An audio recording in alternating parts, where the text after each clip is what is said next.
Go. I just started. Yeah.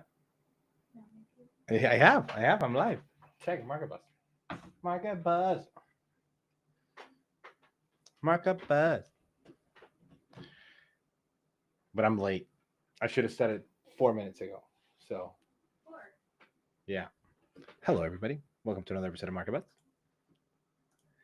Today we are watching the FOMC and the Mag 7 earnings. Man, it's gonna be an interesting day today. So everybody lock in, get ready,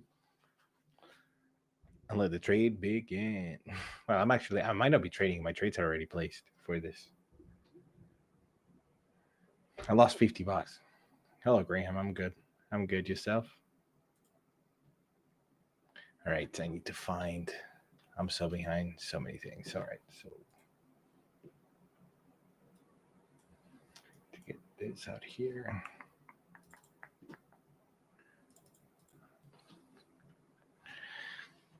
I am so ready. Market's kind of euphoric on today's news. I'm not gonna lie. Feels very, very good. Obviously, Powell will crash the markets a little bit. He might be a little bit hawkish. At least that's what Demetrius is expecting. Yeah. I made a song today. But yeah. Gold, silver, and the S&P are all-time highs. Pretty much everything. AI plays. I think NVIDIA's lagging and the Max 7 are lagging, which gives me a lot of hope for the earnings today. If we just meet expectations or are better than expected, would be very good. Very good indeed. I had to restart my PC, which kind of took a little bit. I need to go to Twitter. We need to go to the Fed, the FOMC. Yeah.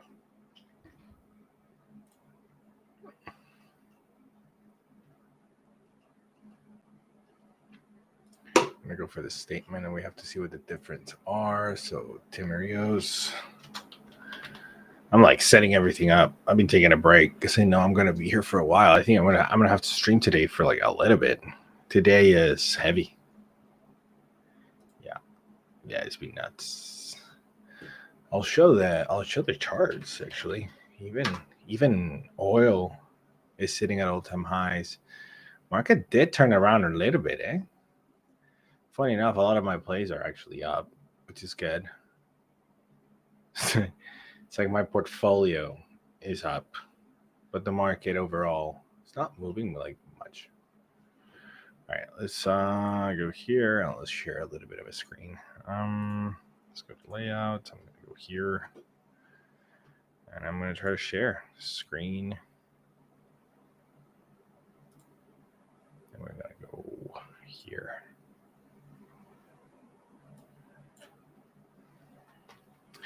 The S&P 500 is interesting.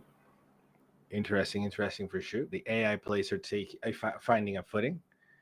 The companies that took a major hit in the last couple of days, like healthcare, is actually bouncing off the lows, which is fantastic news because I bought a 3x. Don't worry. We just started, so it's okay. You're good. You are good. Take some of the things away. There's that usually Powell allows for intraday. Depending on how dovish they are. I want them to cut so bad. If they caught, $800 on a random bet that I placed. Welcome.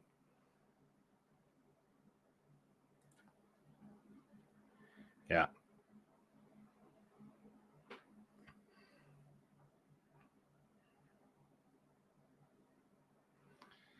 I'm quite surprised. So Demetrius is expecting them to be hawkish. I'm actually expecting them to be dovish. The data, we can't really trust it. I'm expecting more cuts. Lale from eToro said that she's expecting March to start the cutting cycle again. I just don't understand why you would just stop it here, right? They've sort of signaled. But who knows? Maybe Powell is upset. I don't think he will. He's being super I think he's being good. Same here. Same here. So I had to like find a way to get around it. But yeah, it's okay. I lost $50. The chances were super slim that they were gonna get a cut. I don't think we get a cut. I mean, the chances are that we really don't get a cut. Right? So I wouldn't even expect it. Like, I think we're less than 2% chance of getting a rate cut today. Yeah, well, 2.8. I'll take 2.8. Yeah, they are. We are expecting it to keep at the same. They're going to be hawkish. The thing is just like they want the flexibility, and Trump is not making it easy for them. They're making it complicated. So Trump's making it a little bit more complicated here. So yeah, we're likely not to get a cut. We'll go through the statement, and then if you're always looking for a little bit like Timerios, if you're ever looking, the Fed Whisperer right here, he works for the Wall Street Journal, I believe. Yeah, he does. He always posts the things that change within the statement. Something to pay attention to always, because it's good. And then I made this song too. Actually, I'm gonna try to keep it. I'm gonna put it at 20 seconds. Yeah, there we go. So I don't have to deal with that. So I have to manage that. I added sound effects to my Discord too. Do I have anything here that you guys are not allowed to see? Big question. Yeah. I'll let them. The VIX is sitting at 16, so it's a little bit higher than expected. What's the S&P doing today? The S&P is red today, and the Nasdaq is a little bit red today, but it's still overall still green in a sense. Like it opened so high today. That was so interesting. And then I bought some GE Vernova that I was waiting for an entry, and I missed the last one. But they gave me an entry today after the earnings. The earnings were good, and yeah. So yeah, have a look. So yeah, this guy worthwhile, definitely worthwhile checking out. PowerPoint. I need to open the Fed decisions and see here. I didn't do the homework today. Wow, I have 5 minutes to do the homework.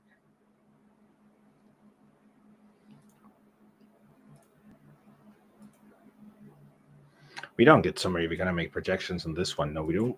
No, we don't.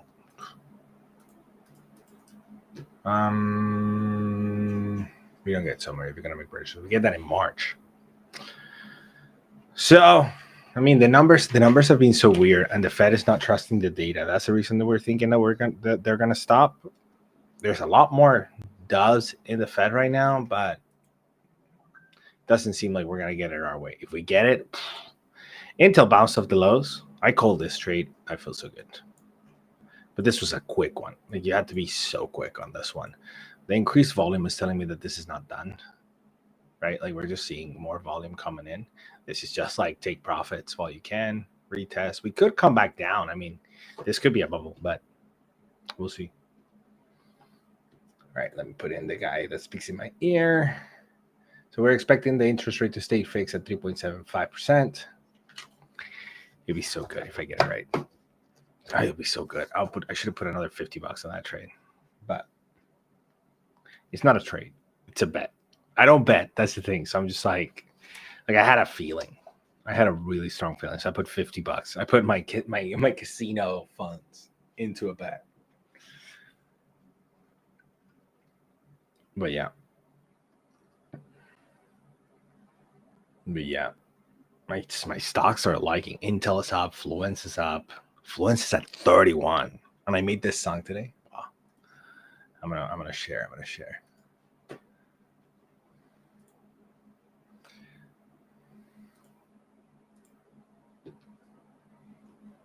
Now I have to make sure because we're gonna watch the video, and hopefully Dimitris joins.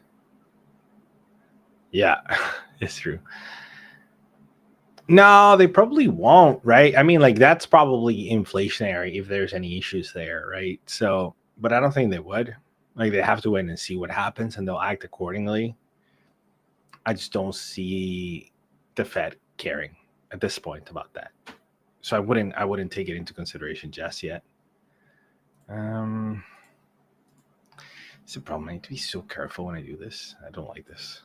I would have, if I knew I was going to be alone, which I sort of knew because I didn't tell anybody I was going to be streaming today. Yeah. Share. All right. Let me know if you can hear this. I don't know if you would be able to.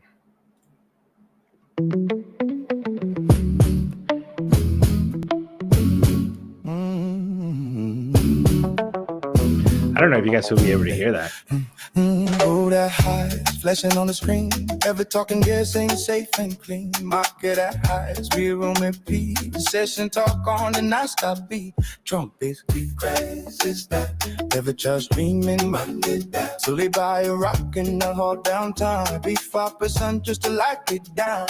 He just seems it sits there cold and bold. Doesn't get it, doesn't go, doesn't fool. No cash flow, no pride of life, just a shiny feeling under this. It's a rock in a cage, cause you fees just to sit there and age. No earnings call, no debt, no grind. Just put my fear in a nervous mind. It's a rock in a cage, cause you fees just to sit there and age. No earnings call, no debt, no grind. Just put my fear in a nervous mind. I want treats, I want code, I want power bricks overload, I want company. I should be able to hear also this guy speak. Why is he so quiet? Huh. He was really quiet. He should be here. Give him a call. Be like, hey, Dimitris, because he's gonna be watching this. But it starts at 7:30, so it's okay if it's not here. You know, we're just messing about before. I wanted to do like an overview and stuff. Nah, I'm tired. I'm going skiing tomorrow. I'm making money. I don't mind. I'm not upset. I don't know. I'm still bullish on the year. Like we had our chance to get back 10 in. seconds. We're gonna get 10 seconds.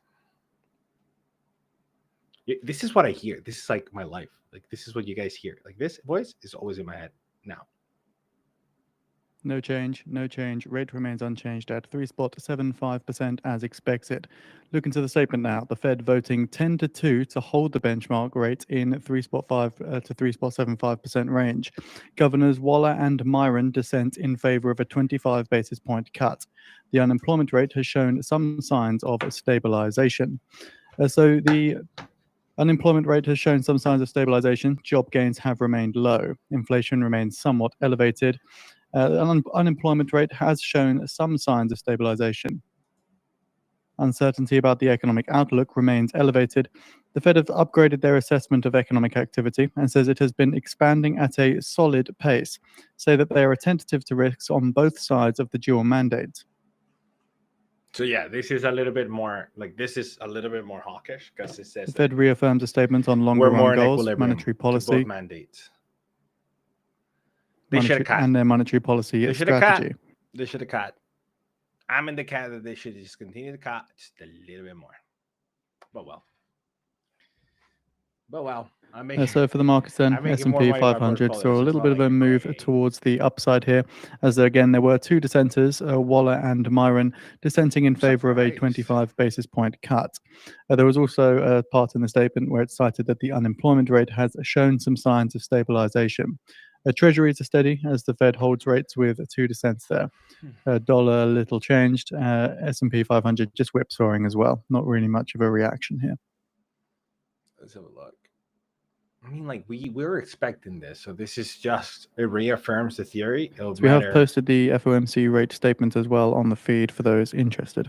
All right, so let me go to Tim Rios here because he always posts this, which is great. He's really good. So if you're always looking for someone, he's really good. Let's have a look. So right here, right? So these are the changes that we see right here. So it's like available indicators. Dollar index seeing some strength now in the wake of the FOMC decision there. The Dixie up 1% on the session so far. Dollar yen up 1.2. Wait a second. S&P 500 now seeing some weakness come through as well. Slightly delayed reaction across the markets here. Yeah, the market's coming down a little bit. Interesting.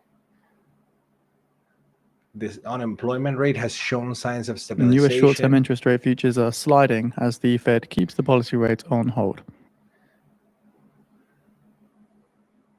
So inflation they have taken has moved up. So it hasn't moved up. So it's stabilized too. So this is really good. But again, this puts the idea. So he's probably going to be. So I'm assuming that if this is hawkish, he's likely to go dovish in the gold, which could be good. Market so far flat. I mean, it's moved to very little. Let's have a look. The committee is attentive to the risk to both sides of the dual mandate. So you see, they took away the employment. So it's more balanced now, right? It's just small little changes.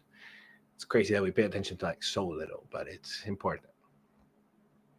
Support of this gold. The committee decided to maintain the target rate of federal funds rate. Okay. No changes, right? The committee judges reserve balances of decline ample levels will initiate purchases off, but this is already maintained, so we don't have to worry about that.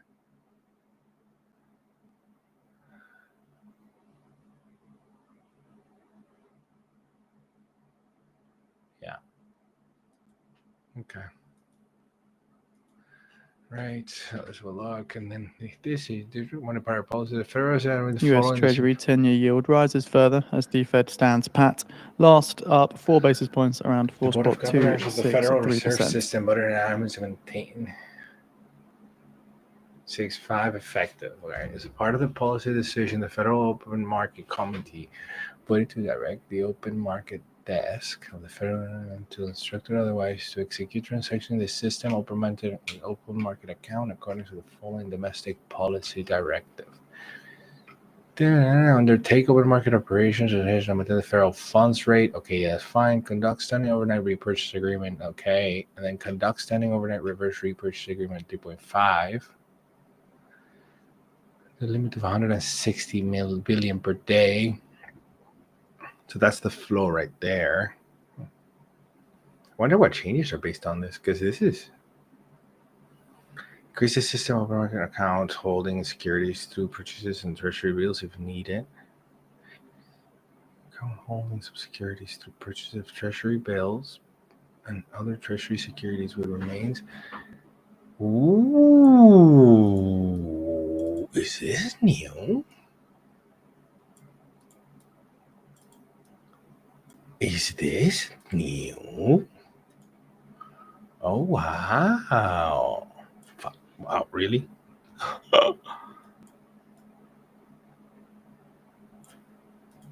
Wow. Rollover at auction of principal payments of Federal Reserves. Treasury security. Invest all principal payments for the Federal Reserve holdings of agency securities into treasury bills.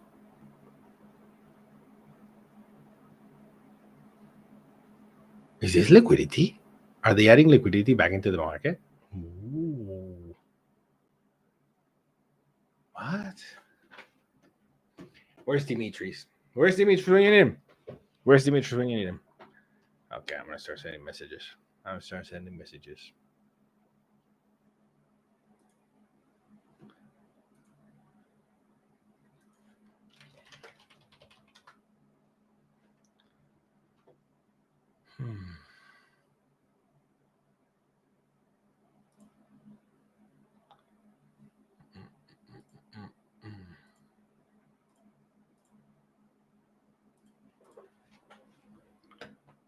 Nobody's talking about this. Oh, I have so many questions. Market didn't care. I mean, like, if we go, let's go here. Market didn't really care on this. Man, this stock took such a massive hit last time. I'm ADD. His hits, and yeah. Man. Like, we came down a little bit, but we're back up. Have a look. There was something else. Save that if I can. See, that's why I don't like it, because it shows everything. It's interesting because it's like they're providing liquidity, but in a different way based on this, which is weird. Um,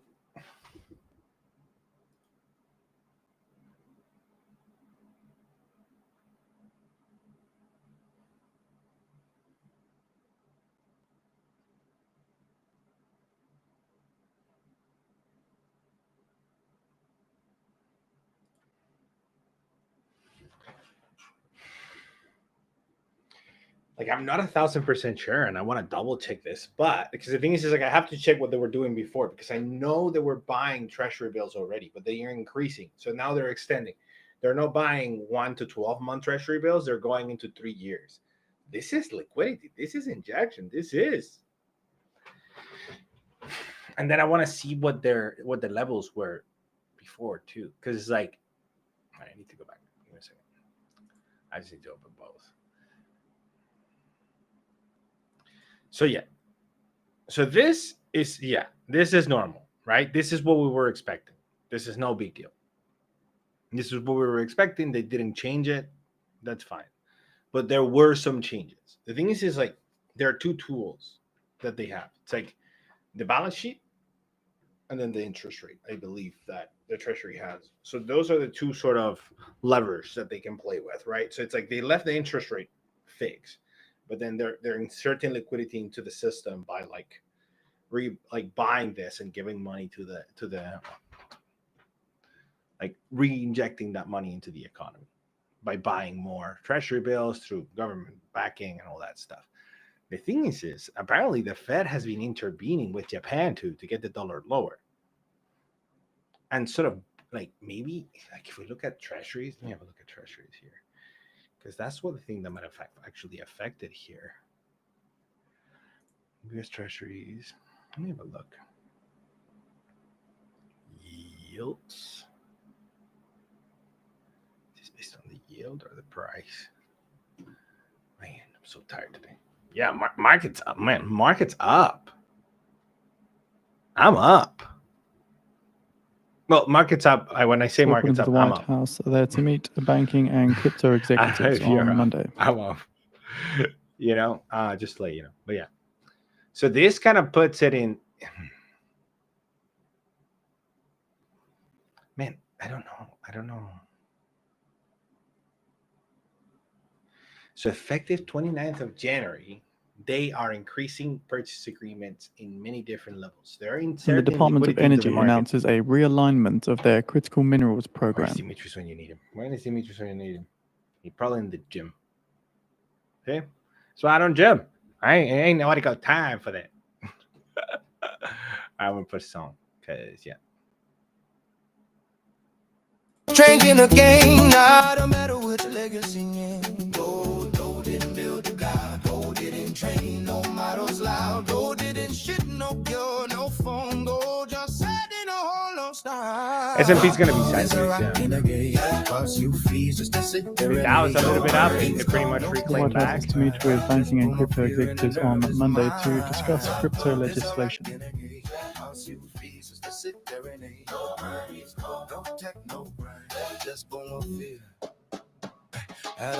Don't get me started on silver man. Thought I was smart, had a master plan. And no drill this, break out that. MLP and Nelson, relax. Silver down, ego grew. Charge when I left, hope refused. So yeah, fuck silver, learn that class. That trade was ass, let's call it that. Yeah, I'm jealous, I'll say it loud. Watch you roll face on a same money crowd. All AI is up. I don't want to hide. This tells me that the AI story continues. Builders win when cycles run long. Gold wins when people freeze. Builders win when people believe. Man, such a weird move. Microsoft today. I'm bullish on Microsoft, by the way. And you know who I'm really bullish on after yesterday? Amazon. I was watching Amazon Prime, and I pay for Prime. We were watching Amazon Prime, and we had 3 minutes of ads. Out of those 3 minutes of ads, there were probably like how many ads? Like 4 ads, 5 ads? About 5 ads. And each one of the ads allowed you to freaking put the item in your basket. That is insane. So yeah, I'm bullish on Amazon. This one here, I have a feeling it's going to surprise to the upside with this new thing. Yeah. Because like Americans have like, smart TVs everywhere. You lose money on the TV and you just make money everywhere else. It's insane. Micron. Yo, since I talked about Micron, and I don't want to like, because I get bad trades. Like, I don't get me wrong, I don't just go up, but I bought it here, man. My Micron average is sitting at 233. That's my average price. I bought here, dude. Like, it's crazy. Like, I bought there, and we've seen like an 80% rally, and this was telegraphed like no other. This has been one of the easiest trades I've ever made, and I'm upset at the fact that I didn't take the sizing that I should have had taken. That's the only thing I'm upset about, because I had the info and I should have pulled the trigger and I didn't. Even my missus is freaking making money with Micron. That's crazy, insane. Like, it's been rallying like crazy, and I don't think it's gonna stop at all. Like, ASML had earnings, guidance was great. It just doesn't stop.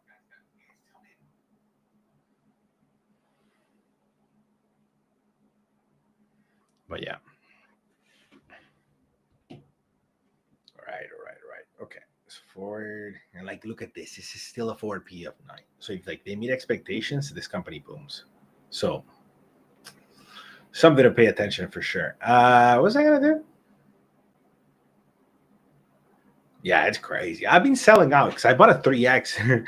I bought a 3x leverage ETF on it too, and I've been selling that position off as well, just because I just didn't like. Who would have thought this, right? But it's like it just keeps going. Yeah. US money market fund assets are up $7.72 billion for the week ending January 27th. Like this one, it was like, man, all the stars aligned, and damn. Then the Nat Gas, I've been exiting that NAS gas trade. That was also a good trade. There's been a good trades this year. I'm very happy with my performance so far. We'll see if it continues into the year, but I'm happy. What was I gonna do? I was gonna check out the S&P 500. So let's go into futures. This will give us a better idea of what's going on. Yeah, I mean the Dow is flat, the S&P is flat, and then the Nasdaq is a little bit up. Japan's up.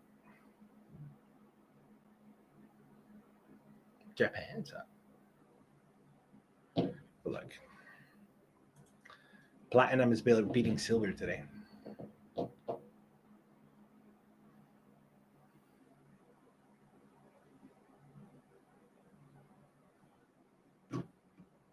Even GE or Nova. So everything AI has just found a massive footing. It's not stopping. It's not stopping.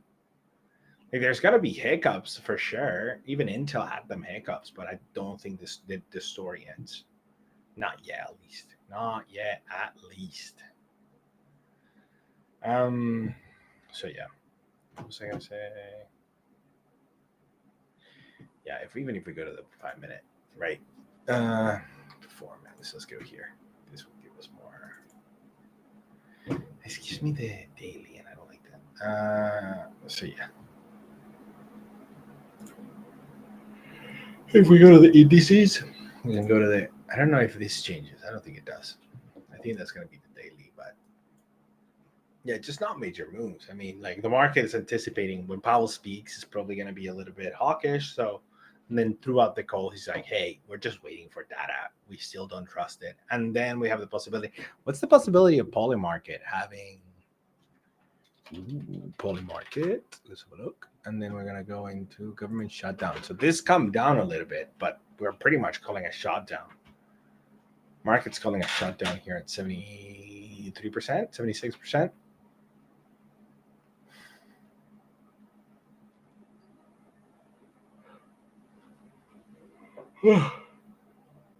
Question would be how long did the Democrats want to shut it down for? It's two shutdowns so close to each other. So like this was a massive spike. I think this was who was it? The one that was fighting?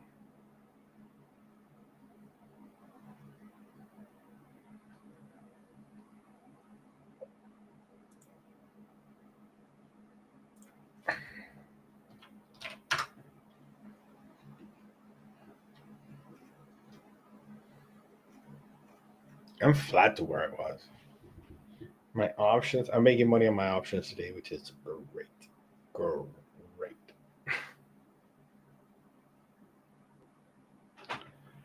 Oh man.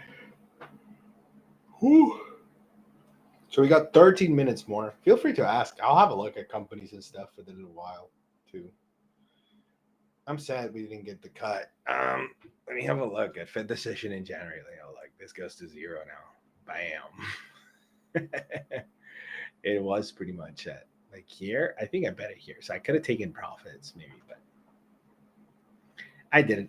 It was a Hail Mary. I didn't think we were gonna get it.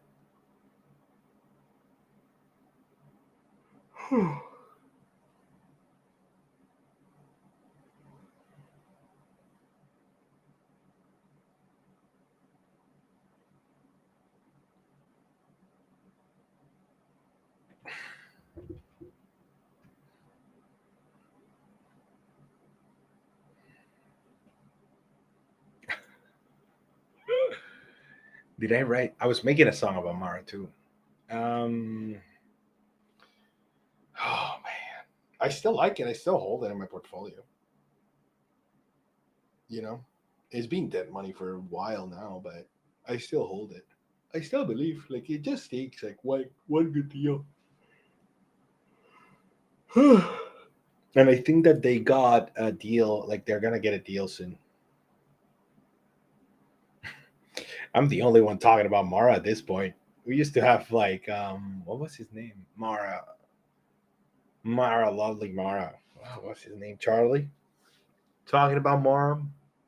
I haven't been keeping up with his videos, but man, people need to know. They just need to get a good deal there, and then they'll get the traction they need, and they'll be like, "Oh, we're trying to do." But the thing is, like, crypto has been so weird. There's just no risk on sentiment in cryptos right now, and it's like, I don't understand why. I don't understand why. I mean, it's just not gonna. Nothing is gonna happen until it happens, and you just gotta be in it. Because if you're not, then you just miss it. Same like gold, I guess. Freaking.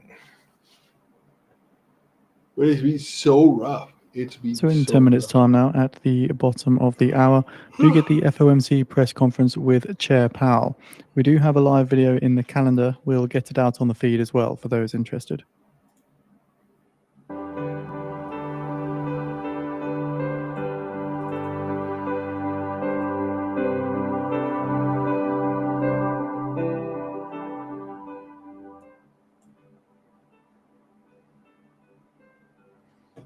Somebody sent a message to Dimitri.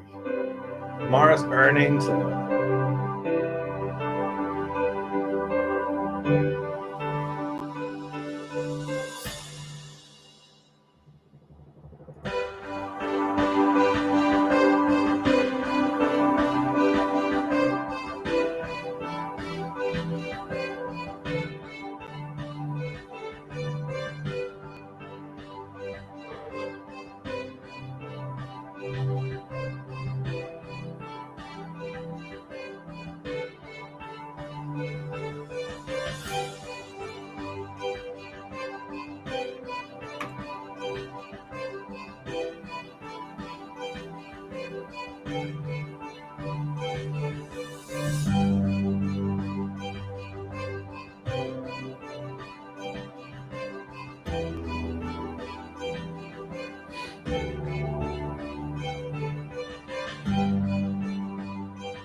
They have already.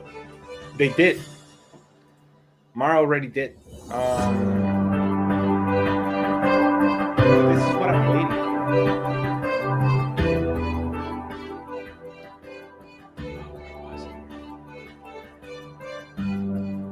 I think they just equipped their first data center with inference chips. And I read this, I swear.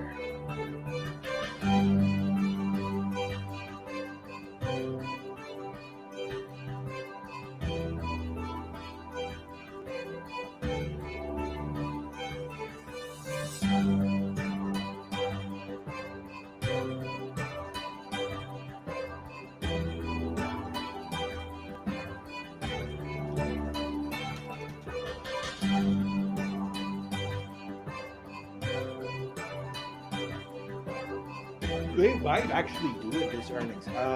What did you ask me? I get this from the source. February 4th? Next week. Ooh, get ready. Put it in your calendars. That's Wednesday next week. Let's go. That's exciting. Let's go. They're expected to lose money because of the drop in crypto. You know, one thing I'm upset about is the fact that they're not telling us how much they're mining right now. That upsets me. Because that was a very good thing. They were doing.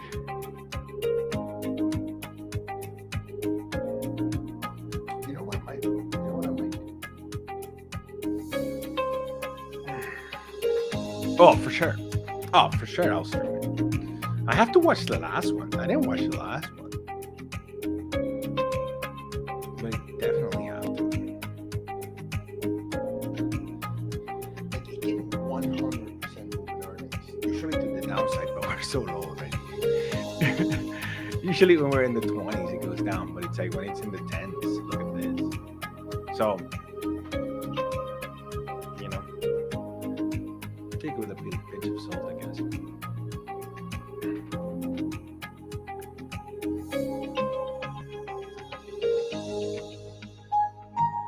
Oh my goodness. Somebody either knows something, which is very likely.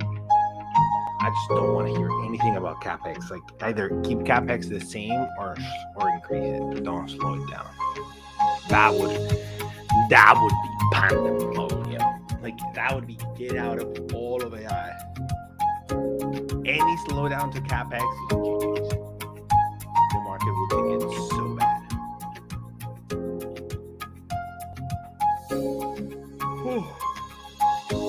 Hey, I'll buy Apple if that happens. They're the ones benefiting. So in 5 minutes' time now, at the bottom of the hour, we get the FOMC press conference with Fed's Chair Powell. The live video is on the feed for those interested.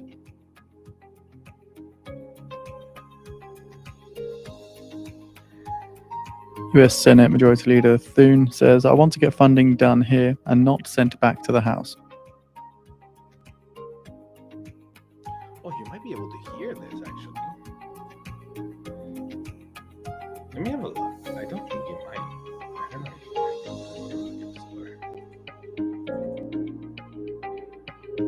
Oh, you may not. Let me have a look.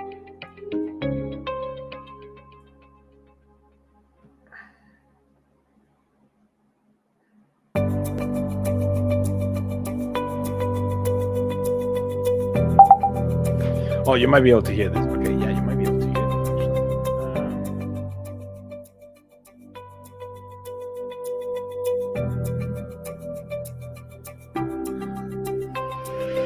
Hurry up and let me ride it! Hurry up and let me ride it! Minions! Tonight, we steal the moon! Yeah, you might be able to hear that. You know what it is? You know what it is? This prioritizes the audio. I hate the fact that they don't let me control it. Usually it doesn't happen because I can control the feed. But yeah. Dish, I believe, is not letting me speak, but I'm not sure. I could be wrong.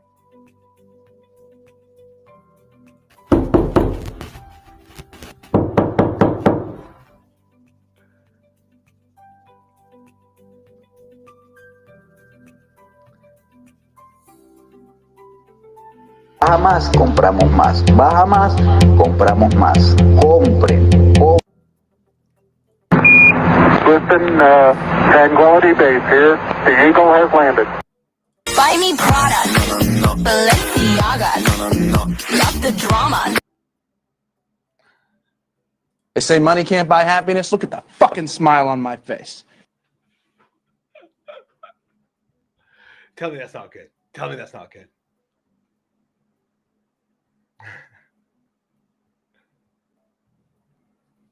Ah!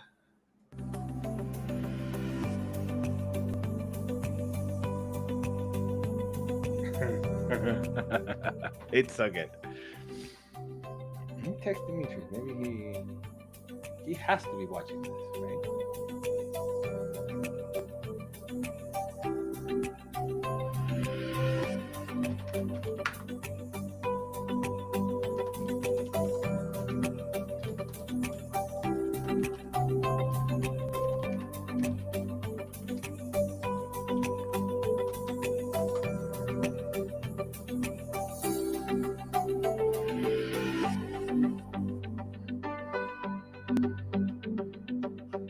I know. I mean,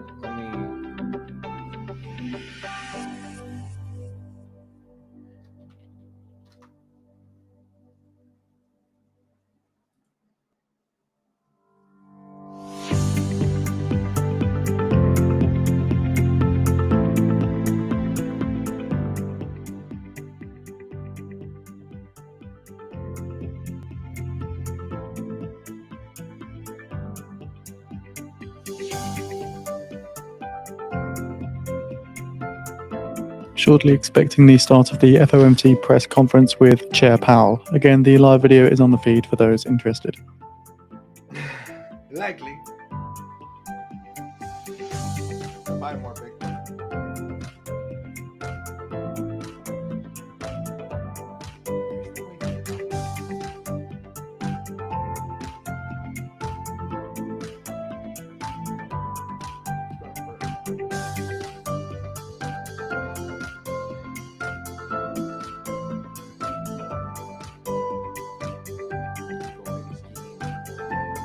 Oh, by the way, I might not be in the live stream. I might try to join from the mountain.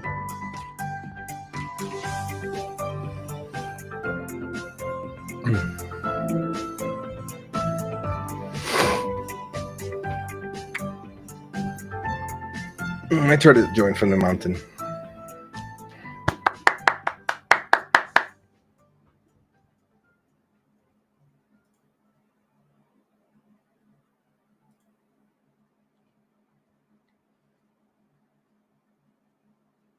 Oh, he's late. He's late.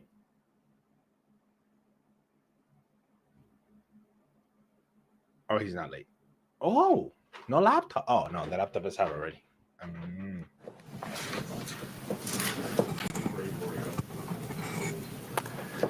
Good afternoon. My colleagues and I remain squarely focused on achieving our Powell has now taken the podium. The mandate press goals conference of has maximum started. employment Says and the US stable economy prices is for on the a firm benefit of the footing. American people. The U.S. economy expanded at a solid pace last year and is coming into 2026 Powell says the US economy on a expanded firm at a footing. solid pace last year. While job gains have remained Voice low, news the unemployment disconnected. rate has shown some signs of stabilization, and inflation remains somewhat elevated. In support of our goals, today the Federal Open Market Committee decided to leave our policy rate unchanged. Having lowered our policy rate by 75 basis points over the course of our previous 3 meetings, we see the current stance of monetary policy as appropriate to promote progress toward both our maximum employment and 2% inflation goals. I will have more to say about monetary policy after briefly reviewing economic developments. I'm messing up. Available indicators suggest that economic activity has been expanding at a solid pace. Consumer spending has been resilient, and business fixed investment has continued to expand. In contrast, activity in the housing sector has remained weak. The temporary shutdown of the federal government likely weighed on economic activity last quarter, but these effects should be reversed as the reopening boosts growth this quarter. In the labor market, indicators suggest that conditions may be stabilizing after a period of gradual softening. The unemployment rate was 4.4% in December and has changed little in recent months. Job gains have remained low. Total non-farm payrolls declined at an average pace of 22,000 per month over the last 3 months. Excluding government employment, private payrolls rose at an average pace of 29,000 per month. A good part of the slowing in the pace of job growth over the past year reflects a decline in the growth of the labor force due to lower immigration and labor force participation, though labor demand has clearly softened as well. Other indicators, including openings, layoffs, hiring, and nominal wage growth, show little change in recent months. Inflation has eased significantly from its highs in mid-2022, but remains somewhat elevated relative to our 2% longer run goal. Estimates based on the Consumer Price Index indicate that total PCE prices rose 2.9% over the 12 months ending in December, and that excluding the volatile food and energy categories, core PCE prices rose 3.0%. These elevated readings largely reflect inflation in the goods sector, which has been boosted by the effects of tariffs. In contrast, disinflation appears to be continuing in the services sector.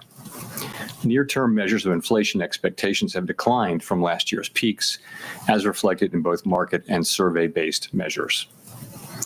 Most measures of longer-term expectations remain consistent with our 2% inflation goal. Our monetary policy actions are guided by our dual mandate to promote maximum employment and stable prices for the American people. At today's meeting, the committee decided to maintain the target range for the federal funds rate at 3.5% to 3.75%. Since last September, we have lowered our policy rate 75 basis points, or 0.75 of a percentage point, bringing it within a range of plausible estimates of neutral. This normalization of our policy stance should help stabilize the labor market while allowing inflation to resume its downward trend toward 2%, once the effects of tariff increases have passed through. We are well positioned to determine the extent and timing of additional adjustments to our policy rate based on the incoming data, the evolving outlook, and the balance of risks.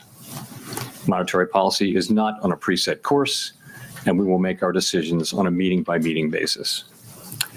To conclude, the Fed has been assigned two goals for monetary policy: maximum employment and stable prices. We remain committed to supporting maximum employment, bringing inflation sustainably to our 2% goal, and keeping longer-term inflation expectations well anchored. Our success in delivering on these goals matters to all Americans. We at the Fed will continue to do our jobs with objectivity, integrity, and a deep commitment to serve the American people. Thank you. I look forward to your questions. Hi, Chris Rugaber at Associated Press. Thank you. I wanted to ask that, you attended the Supreme Court hearing last week on the Lisa Cook case, and Treasury Secretary Scott Bessent criticized that as political. Can you say why you attended and what you would say in response to the Secretary's criticism? So let me start with, I don't respond to comments by other officials, whoever they may be. It's just not appropriate to do that.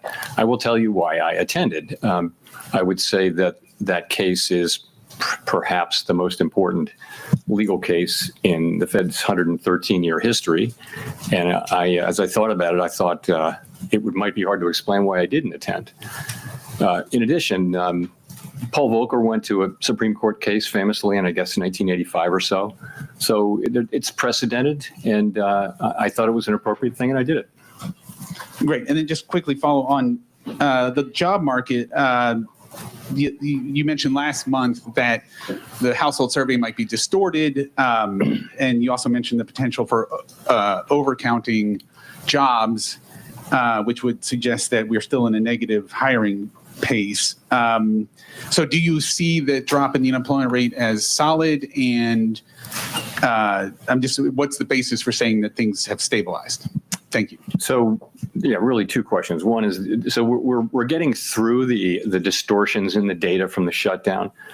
However big they were in November, they're smaller in December. So we're getting to a place where they're no longer material. They're still there, but it's a tweak here and there. The reason why we changed the statement, let me pull it out, was simply it used to say that judges that downside risks to employment rose in recent months. So we saw data coming in which suggests some signs of stabilization. I wouldn't go too far with that, but some signs of stabilization. There are also some signs of continued cooling. And so we thought that was no longer an accurate description of the data. In addition, the outlook for economic activity has clearly improved since the last meeting. And that should matter for labor demand and for employment over time. So for those two reasons, we thought we would take that language out of the statement.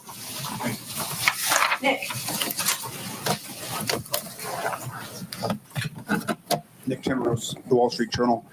Chair Powell, you've generally avoided engaging with political controversies directly, and the video statement on January 11th was a departure. What made this different, and are you concerned it could draw the institution further into political debates? So today on, I'm simply going to refer you to the statement that I made on January 11. I'm not going to expand on it or repeat it. So I'm just not going to. This is really about the press conference and the economy and what we did today, and some ancillary areas. But I'm not going to be getting into that. Can you say whether the Fed has responded to the subpoenas? I have nothing for you on that today. Damn, I wanted to know the political question. Michael McKee from Bloomberg Radio TV. Have you made a decision on whether you would remain as a governor of the Federal Reserve? If so, would you tell us what it is? You're not gonna and say if not, anything. when might we anticipate a decision? No, and I really, once again, have nothing for you on that today. That's not his That job. either. You're not talking to Powell the person. You're talking why Powell would you the freaking. want to leave it all under the circumstances?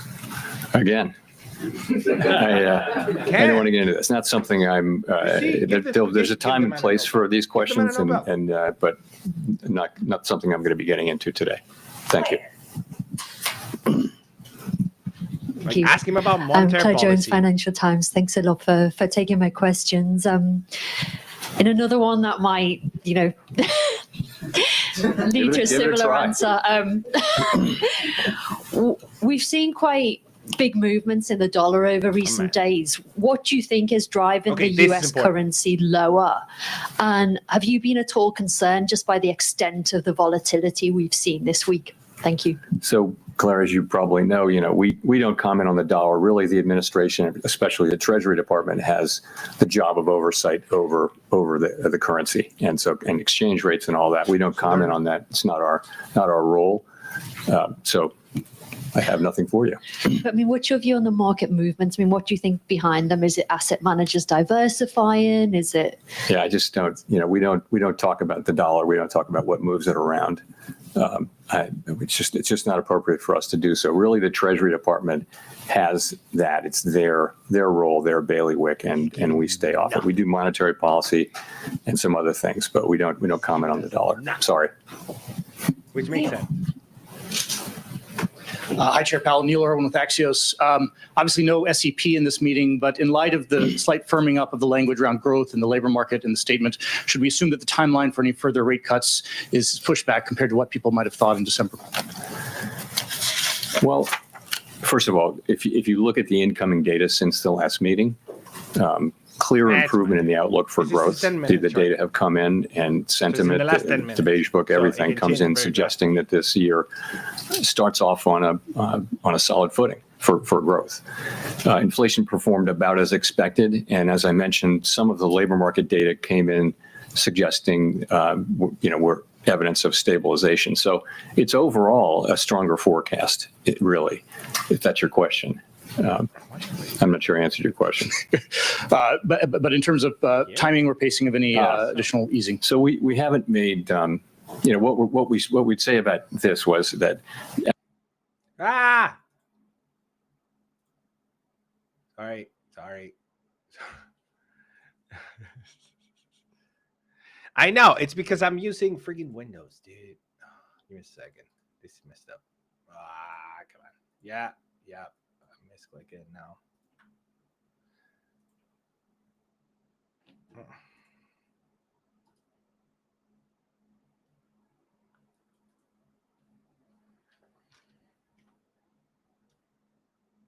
I messed up.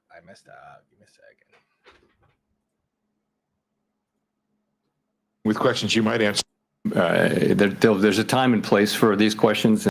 I'm simply here and there. The reason why we changed the statement, let me pull it out, was simply it used to say that judges that downside risks to employment rose in recent months. There's a time and place for these questions, but not something I'm going to be getting into today. Thank you. Hi, Chair Powell. Neil Irwin with Axios. Obviously, no SEP in this meeting, but in light of the slight firming up of the language around growth in the labor market and the statement, should we assume that the timeline for any further rate cuts is pushed back compared to what people might have thought in December? Well, first of all, if you look at the incoming data since the last meeting, clear improvement in the outlook for growth. The data have come in, and sentiment, the beige book, everything comes in suggesting that this year starts off on a solid footing for growth. Inflation performed about as expected, and as I mentioned, some of the labor market data came in suggesting we're evidence of stabilization. So it's overall a stronger forecast, really, if that's your question. I'm not sure I answered your question. But in terms of timing or pacing of any additional easing? So we haven't made, what we'd say about this was that after this meeting, after the 3 recent rate cuts, we're well positioned to address the risks that we face on both sides of our dual mandate, and we'll continue to make our decisions meeting by meeting based on the incoming data, the implications for and the outlook and the balance of risks. Haven't made any decisions about future meetings, but the economy is growing at a solid pace. The unemployment rate has been broadly stable, and inflation remains somewhat elevated. So we'll be looking to our goal variables and letting the data light the way for us. Steve. Steve Leisman, CNBC, and sticking with questions you might answer. Thank you. You had previously, I believe, described the current policy rate being at the higher end of neutral. And if you look at the longer run, the SEP and the longer run rate, 16 of 19 officials are actually below there on their long run. Is the Fed still in a process of bringing it down towards a middle range of neutral? And what would it take to get there? So the count I did was that 4 of the 19 were at or above that. Maybe I missed by 1, but I thought it was 4. And if you look at the dealer survey, it was 10 out of 58 where we're at or above. So you're right. It's the higher end of the range. What we say is it's within the range of plausible. And if you look at the dealer survey, it was 10 out of of where we're at or above. So you're right. It's the higher end of the range. What we say is it's within the range of plausible estimates. This is the higher end of that range, but so for some people they think it's neutral. I think, and many of my colleagues think, it's hard to look at the incoming data and say that policy is significantly restrictive at this time. It may be sort of loosely neutral, or it may be somewhat restrictive. It's in the eye of the beholder, and of course no one knows with any precision. So you got to follow up. I get what you're saying, but some officials have described the Fed being in a mode of bringing it down eventually over time. Are you still in that mode, or is this a place to hang out? Yeah, no, I would say if you look at the SEP from December, most people had additional normalization. But at the same time, we've done a lot of the process of normalizing. A good piece of it is done with 75 basis points, and before that, 175 basis points we've cut since we began cutting in September of 2024. So you've moved now to, the Fed funds is running just a little below 3.65%. So you've moved a good way, and we think we're well positioned here to watch how the economy performs, look at the data. We're not making decisions about future meetings, but we do think we're well positioned after those 3 cuts to let the data speak to us. Amira. Thank you, Chair Powell. Mara Moakley from Bloomberg News. To what extent did the committee discuss the possibility of cutting at this meeting or in March? And how are you all thinking about the conditions that would merit another rate cut? Is there broad agreement on the committee about what it would take?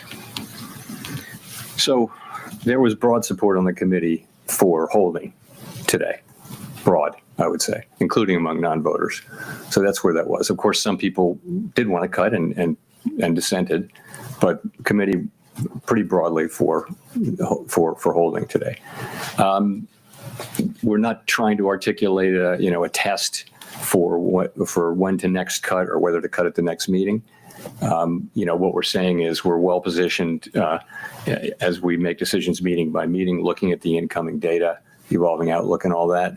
And, we're in a position where, we still have some tension between employment and inflation, but it's less than it was. I think that the upside risks to inflation and the downside risks to have probably both diminished a bit. So, we'll be looking at that. It's about how you weigh the risks to the two goals and how big those and quantify them. And so there are different views on the committee, and we'll find our way forward as the data evolve. Why is nobody talking about the new thing? Thank you, Mr. Chairman. Edward Lawrence from Fox Business. Has the effects of tariffs already moved through the economy on prices?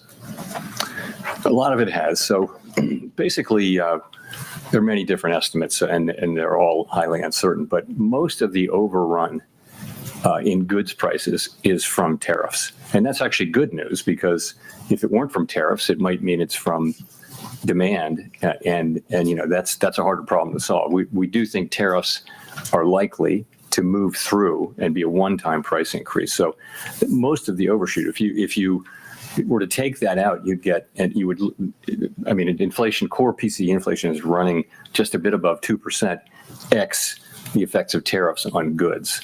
And the other good news is, if you look away from goods and look at services, you do see ongoing disinflation in all the categories of services. So that's a healthy development. So that's what's going on. The expectation is that we will see the effects of tariffs flowing through goods prices, peaking, and then starting to come down, assuming there are no new major tariff increases that are begun. And that's what we expect to see over the course of this year. If we see that, if we see that, that would be something that tells us that we can loosen policy. Also, if we see something that suggests that the labor market is not stabilizing, that in fact the downside risks reemerge or the data just get worse, we'd have to look at both of those. We have a two-sided mandate. If I could, if President Trump does pick a new Fed chairman before May, what does that look like? How would you work with that person, and what does that transition period look like? I don't have anything for you on that. That will depend on Congress's actions and things I can't speculate on. Howard. Howard Schneider with Reuters. Thank you for taking our questions. Given the changes in the statement and all you've said so far, is it fair to describe risks to both sides of the mandate as roughly balanced right now? And is the next move necessarily down? I'd say that the upside risks to inflation and the downside risks to employment have diminished, but they still exist. So there's still some tension between the mandates. Are they fully in balance? Hard to say. And we think our policy's in a good place. Carvana is in the freaking S&P 500. I've just discussed reasons why we might change our policy, and we'll just have to see how the data lead us. I'm wondering, you a minute ago you said you felt expectations were consistent with your mandate, that the 2 and the 10-year break-evens have moved quite notably in the last couple of weeks, I believe. Is there any concern on that front? I mean, I recently looked at all of the both survey and market-based short-term inflation expectations have come way down. They were in a good place at the beginning of last year. They spiked around Liberation Day, and now they've fully retraced in the last few months. So that's very comforting. And the longer-term inflation expectations have remained in places that are very consistent with 2% inflation over time. So expectations have been solid, and they reflect confidence in the return to 2% inflation. Andrew. Apologies if this is a little bit repetitive, but in the past you've said that the reason you cut rates was that the risk to the labor market was greater than the risk to the inflation side. Is that still true? We haven't made. You're right. We saw the labor market weakening, and we acted. Yeah. And I think that was the appropriate thing to do. We will always act to address what we see as the economy moving away from our goals. Based on earnings. risks to both of the variables are a little less. I think that the upside risk to inflation, again, a little bit less, and the downside risk to employment, a little less. I just would say that I'm not making a judgment about how, one of them is more at risk than the other, just that the risks to both of them have diminished. Okay, thanks. BIS wrote a paper last summer which concluded that global investors were hedging their dollar exposures in ways that previously they hadn't because of policy uncertainty. Do you agree with BIS? We really don't see much at all about that whole story. There's just not a lot of data that suggests that there's much to that. Thanks. Anna Swanson with the New York Times. Can you talk more about what you would need to see in the labor market to conclude it's time to resume easing? Do you need to see further deterioration in the labor market, or would it be enough for inflation to soften? So we'll always be looking at both things. And so there could be combinations, infinite numbers of combinations that would cause us to want to move. Certainly, a weakening labor market would be an argument for loosening. But what's happening with inflation? If inflation were at the same time getting worse, you just have a very difficult situation there. So we'll be looking at both. Clearly, a weakening labor market calls for cutting. A stronger labor market says that the rates are in a good place. We'll have to be making similar judgments too on inflation, though. And if inflation does pick back up and the labor market doesn't show further signs of deterioration, is there a chance that you could raise rates rather than simply remaining on hold? What would you need to see to consider hiking? We don't take things off the table, but it isn't anybody's base case right now. Anybody's base case that the next move will be a rate hike. But ultimately we'll do what we think is the right thing. But that's not where people's expectations are right now. Victoria. Hi, Victoria Guida with Politico. I wanted to ask, you've talked in the past about concerns about the U.S. fiscal trajectory, and we've seen in the Japanese bond market a lot of turmoil recently, in part due to concerns over their fiscal and long-term economic outlook. So do you worry that the U.S. could at some point find itself in a similar situation to Japan, whether for fiscal or demographic reasons? Over time, you've seen that U.S. rates have remained they haven't moved a lot really for a while, but they haven't moved a lot because of what's been happening in Japan. So it's more of an over time thing.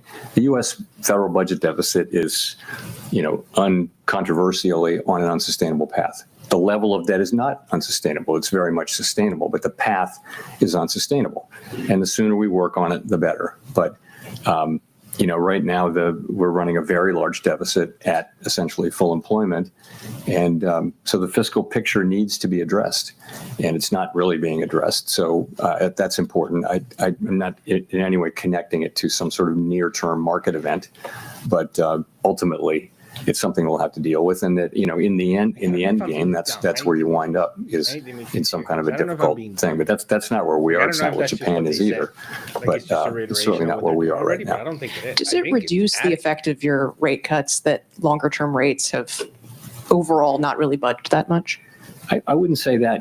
The thing is, technically, higher longer term rates means less accommodative financial conditions. But remember, many things move longer term rates. It's not mostly what happens on the short end. There can be effects of longer term rates from moving our policy around, but it's much more assessments of the fiscal path and fiscal policies and risks and things like that move the 10-year around. You can look back at and find periods where we've been very actively moving the policy Sometimes rate it's the mic. Over the course of a year, and over the course of that year, the 10-year is exactly where it started. So there's not a tight link between 10-year rates and the overnight rate. Elizabeth. Thanks so much, Elizabeth Schulze with ABC News. Republican Senator Tom Tillis, who sits on the Senate Banking Committee, said he will block any Fed nominee, including the chair, until this investigation into you is resolved. Do you support this move by the senator, and what conversations have you had with the senator? I've got nothing for you on that. More broadly, what would happen to American households if the Federal Reserve loses its ability to operate independent from politics? A little. So really, A little bit. The point of independence is not to protect policymakers or anything like that. It just is that every advanced economy democracy in the world has come around to that could common 100% practice. It's just an institutional arrangement that has served the people well, and that is to have a separation between to not have direct elected official control over the setting of monetary policy. And the reason is that monetary policy can be used, through an election cycle to affect the economy in a way that will be politically worthwhile. So I'm not talking about the U.S. context. This is every advanced economy democracy of any size. So it's a good practice. It's pretty much everywhere among countries that look at all like the United States. And I think if you lose that, it's, first of all, it would be hard to restore the credibility of the institution if people lose their faith that we're making decisions, only on the basis of our assessment of what's best for everyone, for the wide public, rather than trying to benefit one group or another. Yeah. If you lose that, it's going to be hard to retain it. And we haven't lost it. I don't believe we will. I certainly hope we won't. But it's very important. And the reason it's important is that it's enabled central banks generally not to be perfect, but to serve the public well. You're confident it can maintain that independence at this point? So yes. I mean, I'm strongly committed to that, and so are my colleagues. Archie. Thanks. Archie Hall from The Economist. On that sort of stabilization of the labor market question, how much do you see the weakening we saw over the past 6 months, year, as a kind of data mirage around immigration and the government shutdown and so on that's now resolved? Or how much have we seen a kind of real underlying firming up in the state of the labor market, do you think? Well, part of it is, to your point, part of it just is that labor supply, growth in labor supply has come to essentially a halt from a fairly fast clip of growth over the last couple of years, driven by immigration, and then the halt being driven by a very sudden stop in immigration. So many outcomes were possible with that. Supply came way down. It turns out that demand for labor also came down a very similar amount, maybe just a little bit more, which is why the unemployment rate has gone up. So I don't know whether that's a coincidence or not, but that's what's happened with that part. But if you look at other things, like, for example, just to pick a couple, the Conference Board's measure of job availability that came out, I don't know, was it yesterday or today? But, it shows, it's a survey showing that workers feel like job availability it's a very low reading. Just one reading, but it's an indication of softening. People, part-time for economic reasons, which is a category within the broader U6 category measure, has moved up significantly. So there are lots of, and I could go on and on, there are lots of little places that suggest that the labor market has softened. But you're right, part of payroll jobs softening is that both the supply and demand for labor has come down. Growth in those two have come down. So that makes it a difficult time to read the labor market. So imagine they both came down a lot to the point where there is no job growth. Is that full employment? In a sense, it is. If demand and supply are in balance, that you could say that's full employment. At the same time, do we really feel like that's a maximum employment economy? It's very challenging and quite unusual situation. Thanks. And one more on growth and the kind of strong growth outlook, your strengthening growth outlook you're now seeing. How much of that is the fiscal stimulus we're seeing from the beautiful bill, the tax cuts, and all of that? So you're seeing it already. You don't have much of the fiscal. I think the outlook, you're right. It's financial conditions and it's fiscal policy for 26. But you've got strong consumption that's been happening before financial conditions have been supportive, but before the fiscal effects really are shown. So essentially the economy has once again surprised us with its strength, not for the first time. And, consumer spending, although it's uneven across income categories, but consumer spending overall numbers are good. And we're benefiting from the AI build out of data centers. That's another thing we're benefiting from. But economy overall, growth is on a solid footing. It looks like, and it's not just those things. It's just the consumer is filling out surveys that sound really negative and then spending. So there's been a disconnect for some time between downbeat surveys and reasonably good spending data. At some point, and say, "What are you talking about?" Thanks, Chair Powell. Christine Romans from NBC News. You talked about how consumer spending is uneven. The president calls inflation defeated and solved. The FOMC says it's a somewhat elevated inflation. But you talked about those customer survey or those consumer sentiment surveys and public opinion polls that show that most families say the cost of living is still issue number one. What is the conversation around the table with your colleagues about how wealthier consumers seem to be driving so much of the economy and why so many families still feel like they just can't make ends meet after 5 years of rising prices? What is that discussion like? So a couple of things. One, there's something to it in that we know that higher income households that tend to own real estate and tend to own stocks, securities, and those assets have been going up in value, and increases in wealth do support spending over time. So, and that's clearly a part of the story. We also know that for some time now, for a year or more, we've been hearing from retailers, for example, that serve lower income customers, whether it be food or the big box stores or anything. They're saying the same thing, which is our consumers are looking to economize. They're trading down from brands and they're buying less, and it's changing their buying habits.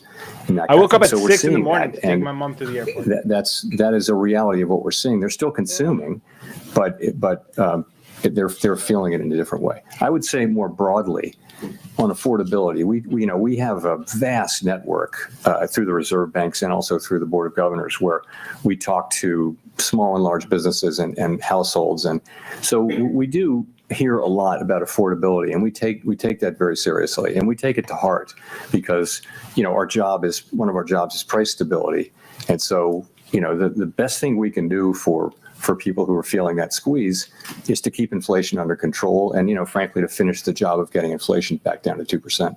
You mentioned the AI build out as being a positive for economic growth this year. I wonder, as you look at the weakest year last year for job creation of a non-recession year since like 2003, are you concerned about AI maybe supplanting more entry-level work and entry-level jobs? And how does that play into what you're watching about the labor market?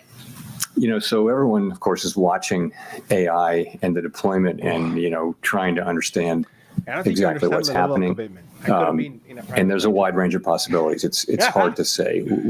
And of course, anyone who uses it is amazed at what it can accomplish, right? So every technological wave will eliminate some jobs and create other jobs. And it's always been the case. If you look back, wave after wave after wave, there will be some disruption, but ultimately technology increases productivity, which is the basis for rising wages. And it may not all happen immediately, but over time, it's what enables incomes to rise over time is rising productivity. So, and we always ask, well, this is going to be different, is it going to be different? And we don't know. And we may short term jobs that are being eliminated by the capabilities of AI. We may see that. We just don't know what the overall effect is going to be. So how to think about it in macroeconomic terms, it's very hard. We can look at the aggregate data. We can analyze, for example, there is some connection, it appears, between the low hiring rate for recent college grads and AI, but it's not the main or only driver. You hear large companies, though, many of them saying that they either won't be hiring for some time, or that they're hiring less, or that they're laying people off, and they tend to refer to AI when they do that. So we're all watching and learning, and it could certainly have pretty significant effects on the economy, the workforce, and our society. We don't really have the tools to address the concerns that may arise, but we have a lot of people who focus on analyzing it and try to understand what the macroeconomic implications are, which is our job.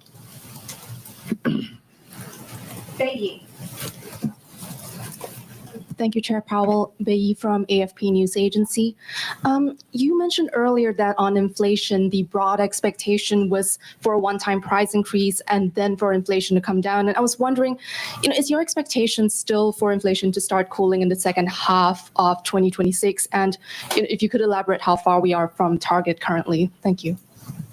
So how far we are from target is, as I mentioned in my opening remarks, we had 3.0% core PCE inflation over the 12 months ending in December. And that's pretty much what we had the year before. So on net, no progress. But the story behind that is modestly positive in that most of the overshoot was in goods prices, which we think is related to tariffs. And ultimately, we think those will not result in inflation as opposed to a one-time price increase. Okay, so that's where it is. In terms of, you asked, no one thinks they will, ex ante understand really clearly, precisely when this will happen. But there's an expectation that sometime in the middle quarters of the year, we'll see tariff inflation topping out. So what we do is when a tariff is put in place, we track the effect of those tariffs over a 6, 7, 8, 9 month period. And you can see for that tariff, how long it takes to reach a place where it's affected the price level, and that's it. So we're getting better at that. And our estimate is that it'll be sometime in the middle of the year, but I wouldn't look for great precision in that. But, we'll be able to see whether things are moving in that direction. I think, we'll be able to see. Richard Escobedo. Thanks, Chair Powell. I'm Richard Escobedo with CBS News. I want to look outside the U.S. about what's happening outside our shores and how it impacts the U.S. Canada's Prime Minister said last week that there's been a rupture in the global order, and I wonder how you're thinking about geopolitical risk as it relates to the U.S. economy. So I can't comment on that speech or statement or anything like that. Geopolitical risk for us is, a lot of it is around energy, oil. And so far we haven't, for all the turmoil, oil prices have come down, as you know, and so we don't really see much. Longer than that, it's trade, and the trade, our economy has pulled through pretty well, you'd have to say, given the very significant changes in trade policy. The U.S. economy has pushed right through. Partly that is that the way that what was implemented was significantly less than what was announced at the beginning.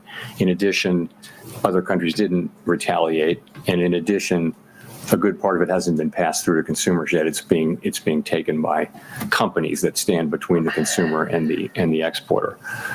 So that's where that is. Jennifer. Thank you, Chair Powell. Jennifer Schonberger with Yahoo Finance. With third quarter GDP growing at 4.4% and the fourth quarter expected to have a 5 handle on it as to what the Atlanta Fed is predicting, at a time when you had a government shutdown and we thought that was going to shave off some growth, you've also got the fiscal tailwinds you've talked about, big tax refunds coming, potential tariff dividend. How could you cut rates and not spur inflation in that environment? Well, we didn't cut rates today, but it would depend. It depends on how fast potential output is growing, right? I'm just asking in principle. I'm not saying this is what's happening, but there's growth and there's how fast the potential is growing, and at a time of high productivity growth, potential output is rising. So it really matters whether potential output is growing as fast as actual output, and it would matter over time. The numbers you cite were for quarters, and quarterly GDP is, you need to look at 12 months because quarterly GDP can be very lumpy. GDP was negative in the first quarter last year. So the overall, over the year, the numbers were nothing like that. It was more in the mid-2s for the year. And how do you explain the divide right now between strong economic growth and the job market? Is it productivity that's filling the gap? And is productivity being driven by AI at this point? So there has been, you're right, there has been a divide of solid growth, but what looked like a weakening labor market. Printing. And that can be explained by increase their balance sheet. by rising productivity. But I would say we do see signs of certainly of the unemployment rate stabilizing. So it may be we're seeing the beginning of the resolution of those two things. Also, as you probably know, the lore is that when GDP and the labor market get into an argument, in the end, the labor market data is more reliable. GDP data is just very hard to collect and understand, but nonetheless, I think we may be seeing that tension resolving a little bit. Too soon to say with any confidence, though.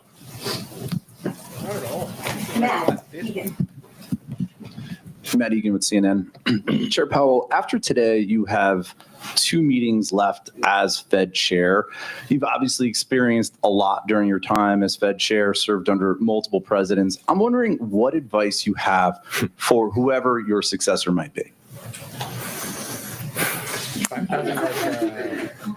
Honestly, I'd say a couple of things. One is, stay out of elected politics. Don't get pulled into elected politics. Don't do it. And that's another thing. Well, another is that, our window into democratic accountability is Congress. And it's not a passive burden for us to go to Congress and talk to people. It's an affirmative, regular obligation. If you want democratic legitimacy, you earn it by your interactions with our elected overseers. And so it's something you need to work hard at, and I have worked hard at it. So, and the last thing is, it's easy to criticize government institutions so many ways.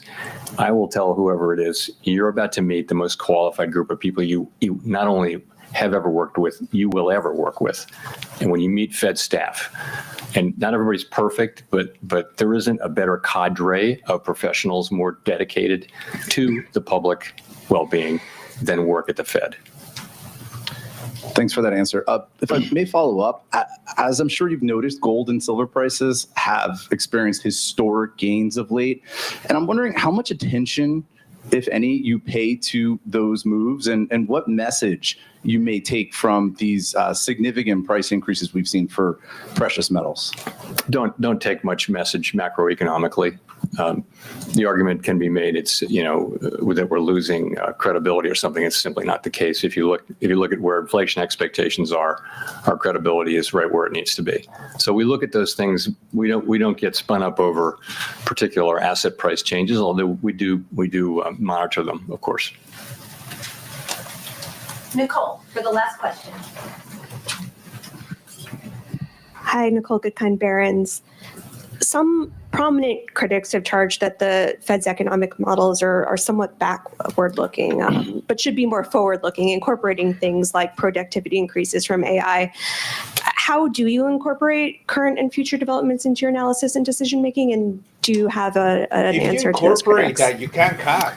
Yeah, so by and large, those criticisms, as somebody on the inside, they just don't make sense, and I'll tell you why. Yeah, 100% they don't. Every FOMC participant writes down a forecast every quarter, right? The summary of economic projections, and that's the basis for how we think about the economy. So, and the other thing is, what an economic model can do is it can grind up all the data for the last number of years, 50 years, let's say, and it can identify what are the relationships between variables A, B, C, D, and all that kind of thing. And it can tell you if you change one of those variables, this is what should happen in the macroeconomy. That's just the way it works. However, the structure of the macroeconomy is constantly changing. For example, we hadn't had a pandemic in 100 years. It wasn't in the model. And we knew it from the very beginning. It was not in the model. A trade war of this scope, we'd never had that in 100 years. And so there's great uncertainty at different points. Another thing I'll say is, when it comes to, technological developments that raise potential output, some kind of technological revolution like happened in the 90s here and like maybe happening now with AI. We're all over that. And, everyone studies those periods and, we're very clear-eyed about the possibility that this higher productivity may persist and also that it may not. We're not. No one's sitting here unaware of the possibility of higher productivity. We've been talking about it for 3 years. It long predates the current situation. It's been going on for 5 or 6 years. We've had productivity higher. We've been talking about it that whole time.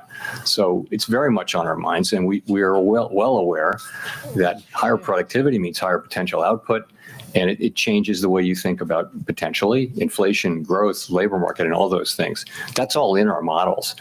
I mean, if it's just a question of using better models, bring them on. Where are they? We'll take them. But I think, we certainly are in contact with anybody who does economic modeling. I don't know. I think S&P will do it. And we're always looking to do better at that. But that's how I think about that. And just a quick follow-up.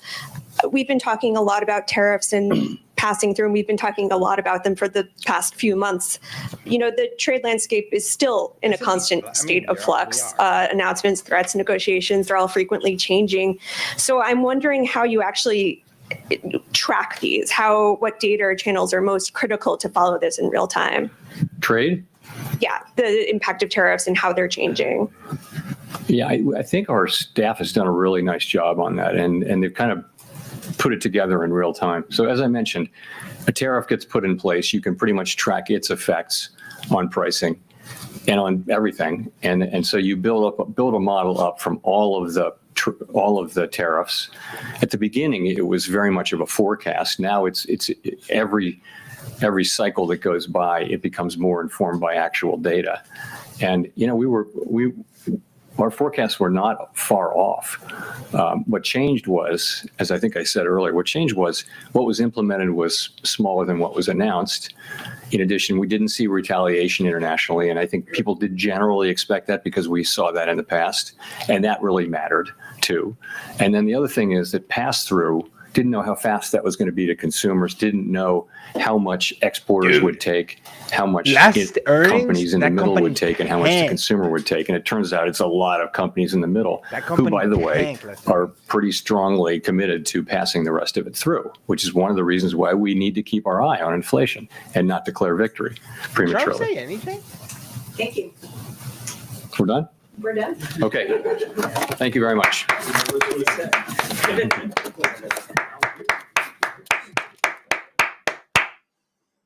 Yeah, dude. Yeah, I'll show you. Texas Instruments. All right, yeah, that's great.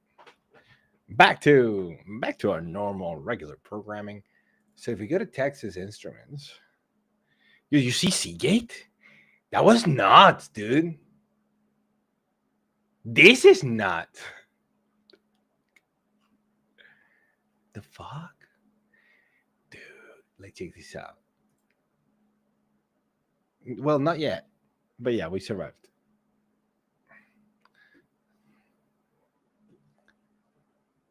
Yeah, dude, that's crazy. So if we go to here. So if we go to earnings.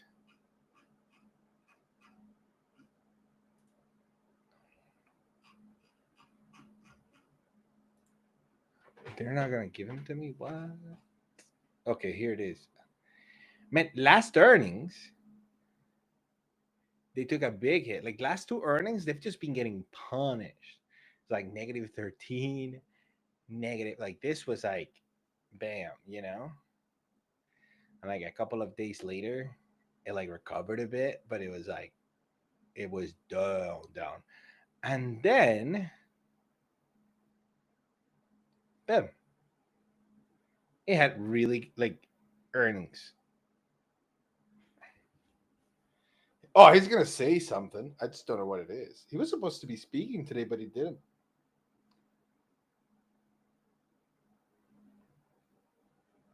I think that was a dovish. Like they're just saying, look, data dependent. It was neutral, right? Which is dovish because I think I wanted to cut, but whatever. I mean, we got easy. It was dovish, I think, because we got easy. Man, I swear to God, that matters. This part here matters.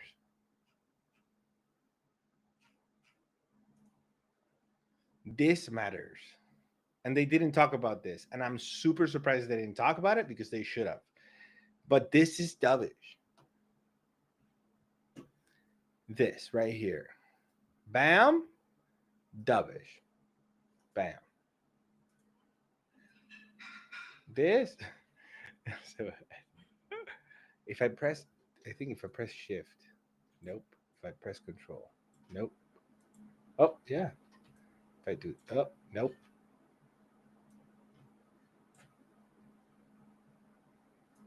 Right there. And then this. Those two lines right here are dovish, in my opinion. I could be wrong here. I'm not a Fed freaking.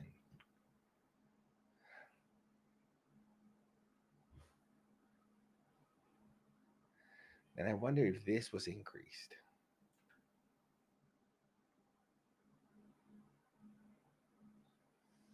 So yeah.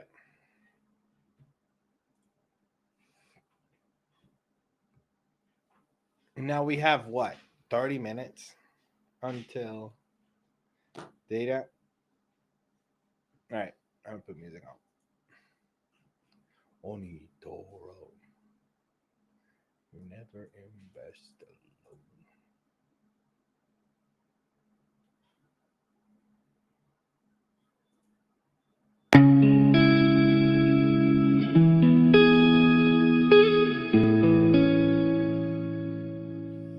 Now we wait a bit.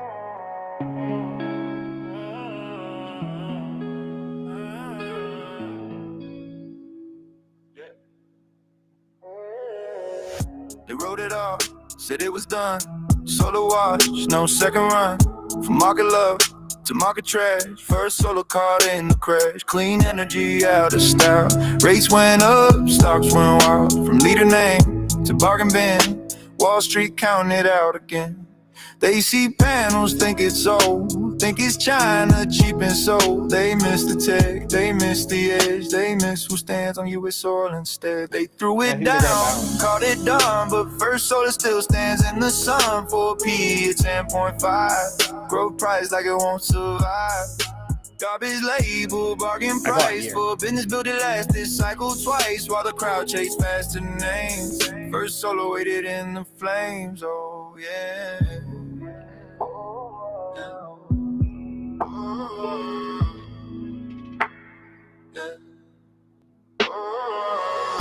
Trump pays win, makes that clear. Talks about eagles, turbines near. Wind gets hit, solar stays.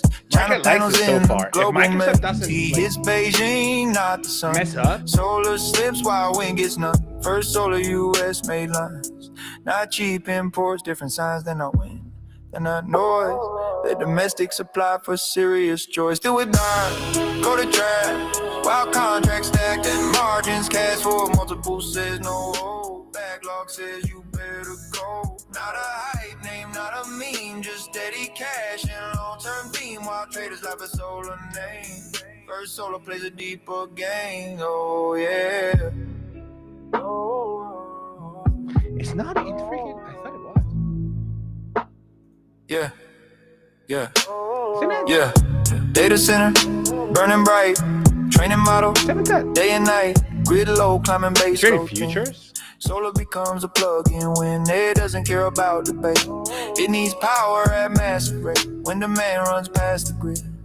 Solar's where the gap gets filled. Not the headline, not the star, but the fuel that runs it all so far. 10.5 for growth is strong. That math feels seriously wrong. If AI keeps driving low, this stock won't stay on discount mode. Not 200, not this zone. 350 power zone. Not a dream, not a stretch. I really like this one.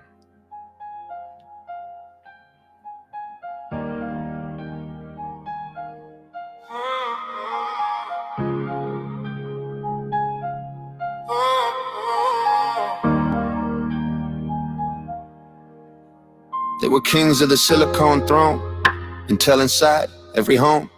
But the clock speed slowed and the foundry slipped. They passed them, they lost the grip. AMD running, NVIDIA flying. It's gotta sell off into the close because the market has to do down year from grace. 60% gone, blood on the place. It's okay. Billions burned, factories late. Promises heavy, execution weight. Wall Street talking, headlines cold. Legacy giant, growing old, the breaking point, boardroom tense, pressure loud, shareholders restless, patience out, past step down, the era closed, interim hands, no clear road. They went through hell in a silicone storm, half built their margins torn, from market leader to comeback tail, falling knife in a broken rail. But when the fire burns a week away, only steel and vision stay. From the ashes a new command, Intel down and Intel stay. Intel down and Intel stay. In the lip book, March 25, Cadence mine, back to revive. Cost cut sharp, org chart lean, no more drift. Execution machine, middle layer stripped away. Foundry focus, make a break. Wall Street knives, the tone has changed from excuses to rearranged.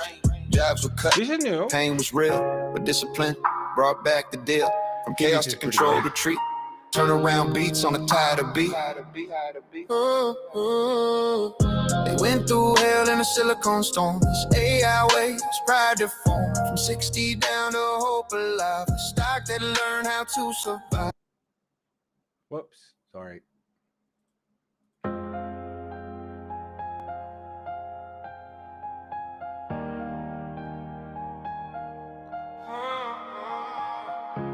But discipline brought back the deal. From chaos to control, retreat. Turnaround beats on a tighter beat. They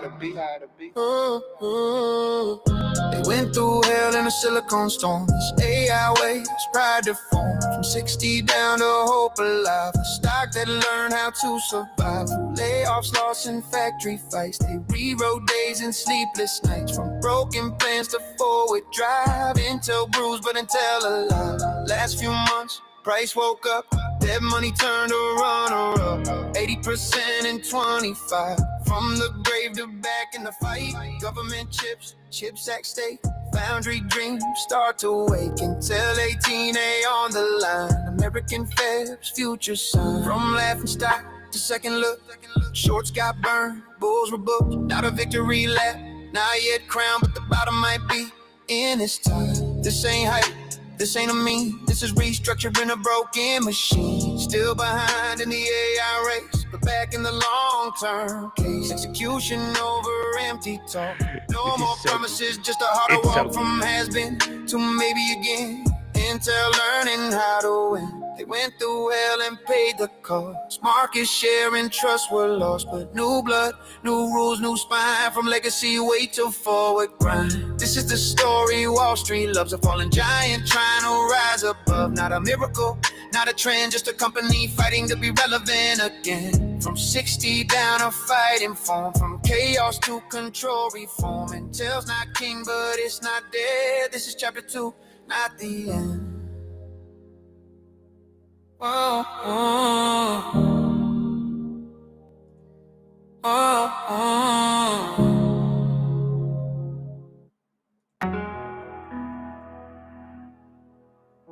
God.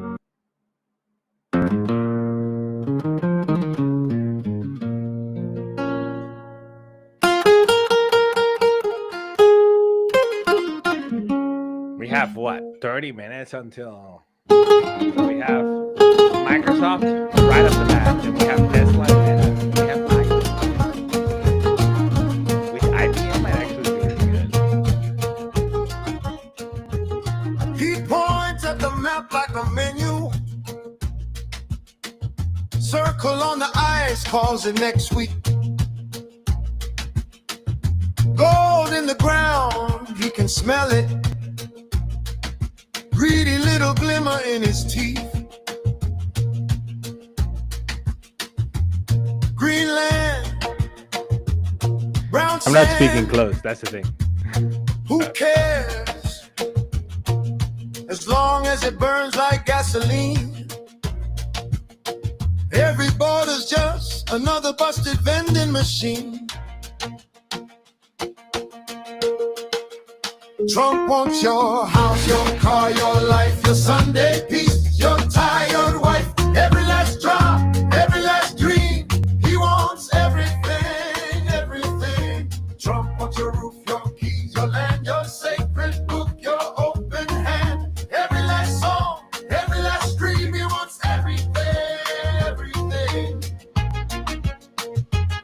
It's so good.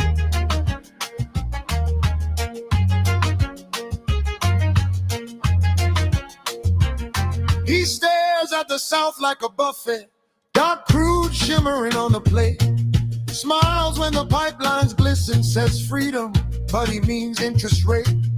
Noble words sprayed on the label, perfume on a poison deal. Sells your pride in a plastic bottle, leaves you with an empty field. Trump wants your house, your car, your life, your Sunday peace, your tired wife, every last drop, every last tree. He wants everything, everything. Trump wants your roof, your keys, your land, your sacred book, your open hand. Every last song, every last scream. He wants everything, everything. He wants the land. He wants the sea.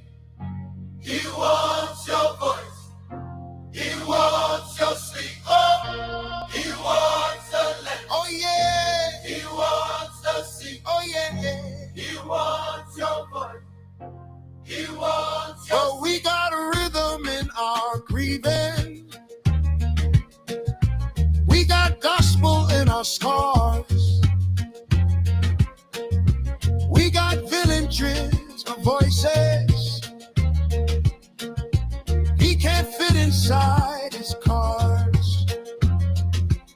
Trump wants your house, your car, your life, your Sunday peace, your tired wife, every last drop, every last dream.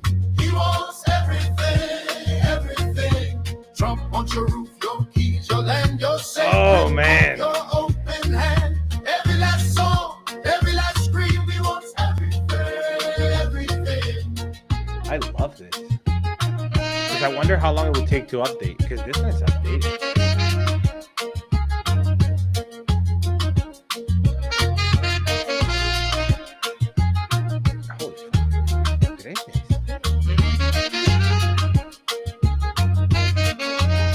Why did they sell off at the open? Did they take?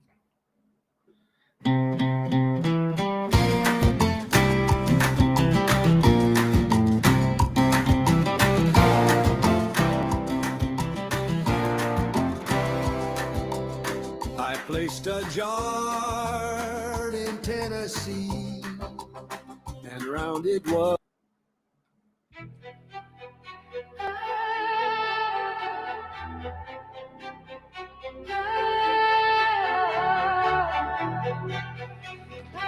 Companies I'm paying attention to, by the way.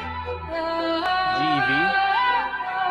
I was surprised at the fact I got a really graphics, good deal. gamers and screens, frames per second, cue to dreams. Quietly, the building deep while Wall Street was still asleep. Data centers in the background hum, training models one by one. Then the spark, then the gold rush call. AI season, Nvidia's ball.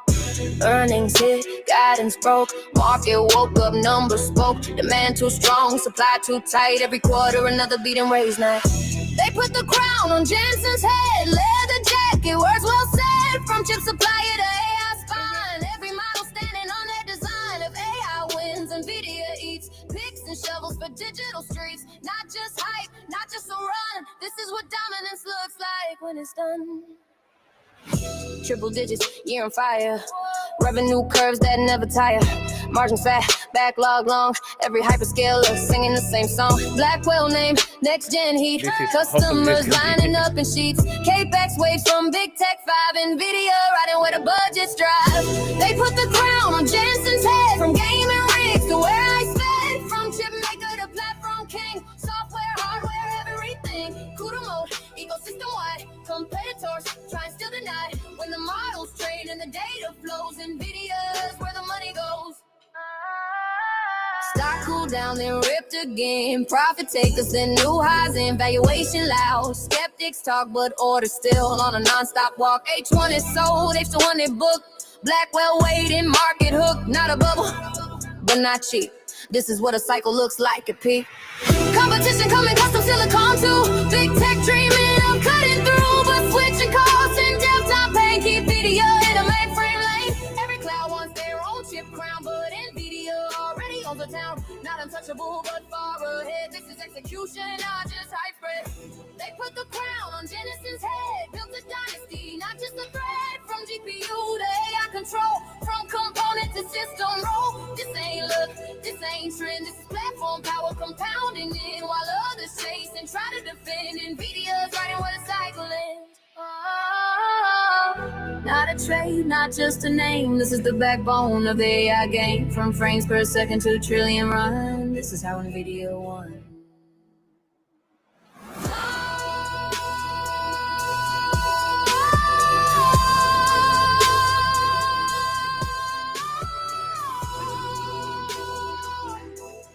And this is why Micron is up. This is the reason why Micron is up in 19% in the last week.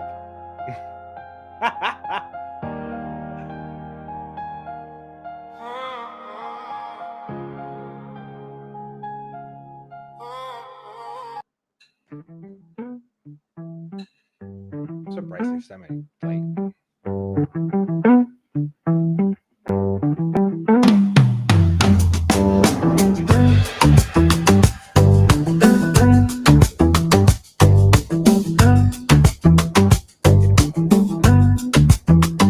Ticker flicker, all green or light. Talking heads grinning. I'm waiting until earnings. We still have 22 minutes, so. He tweets, it jumps, then dips like a drum.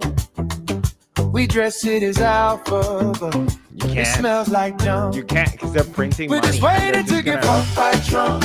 Clock on the wall going thump, thump, thump. The thing is, like, you might be able to, but then, but we're lined in a row at the edge of the dump. Yeah, we're waiting to get like, bumped by I would Trump. think of the possibility of maybe selling calls if you have a position, but if you don't have a position, then like they're expected to actually, like, they still have a 16 forward PE if they meet expectations, and I'm thinking that they're probably going to surpass the expectations. That's the reason the stock's going nuts. Swears this is the way. It's Your like if you get a dip, pensions this on might be an margin, opportunity. grinning like a slave. They float his name, you know, and the candles rise. But every high comes with the side of the mind. We're just waiting to get fucked by Trump. Clock on the wall going thump, thump, thump. Ay, ay, ay, ay, ay, ay, ay, ay.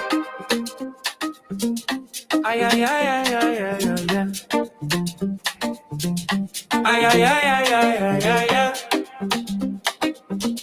Ay, ay, ay, ay, ay, ay, ay, ay. I have zero control. Crooked grin. He's on every That's the damn problem. screen again. Usually I have more Green control. light, red fit. Everything's fine. While they stare, they pump air in that balloon. Cheap talk, boom times too soon. We toast gains in a plastic cup. Knowing it I all appreciate blows you when guys. he blows up. Thank you. We're just waiting to get keep me drunk. honest. House of cards. Like, if I speak like this, I should be able All to this speak paper good. in our hands. Built on bluster, built on scams. We're just waiting to get drunk. Watch the bubbles getting plump. Hold your breath, here comes the slump. We're just waiting to get But that should be way better. We're just waiting to get drunk. We're just waiting to get drunk. We're just waiting And to I'm making like Latin music. It's a rabbit hole. He tweets, market jumps on cue. Rich men laugh in a private view. They bet big on a rich roulette. Heads they win, tails wearing debt.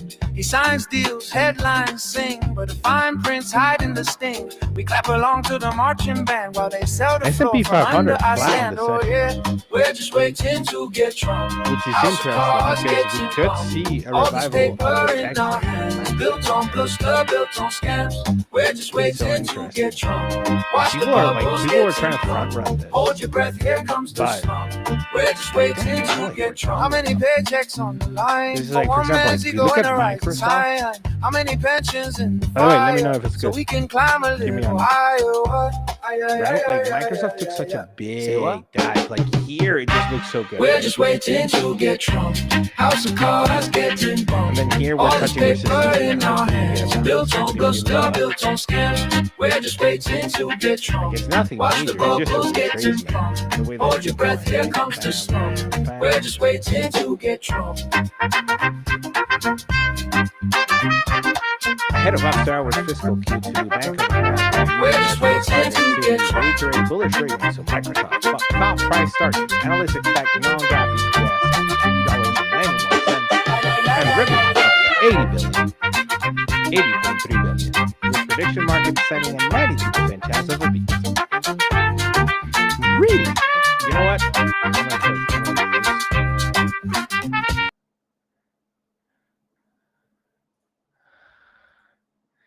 That should fix it. Yeah, I'll check it. I'll check it for sure. Let me know if this helps. This should fix it.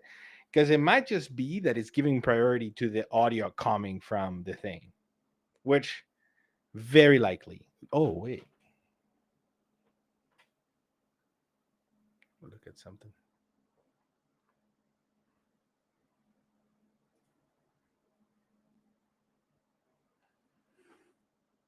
Huh. Should be this close, but that should be, I should be peaking here. This should be really loud. I wonder.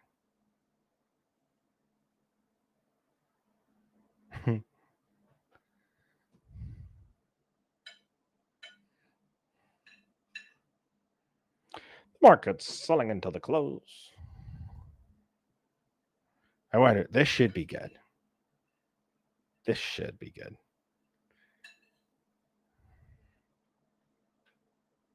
I could.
Oh, I was muted.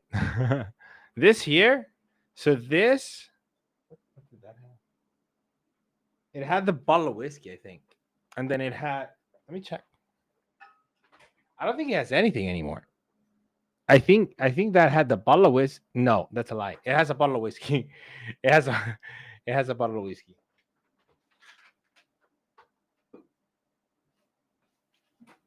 No, it has nothing. Man, I need to forget. So yeah. It had like a whiskey cup from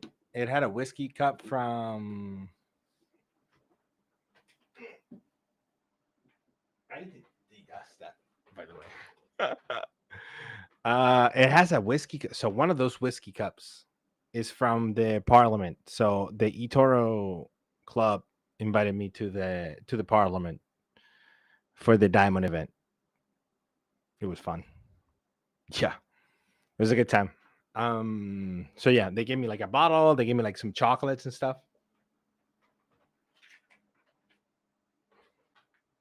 So it's like they gave me this cup right here, which is like the House of Commons.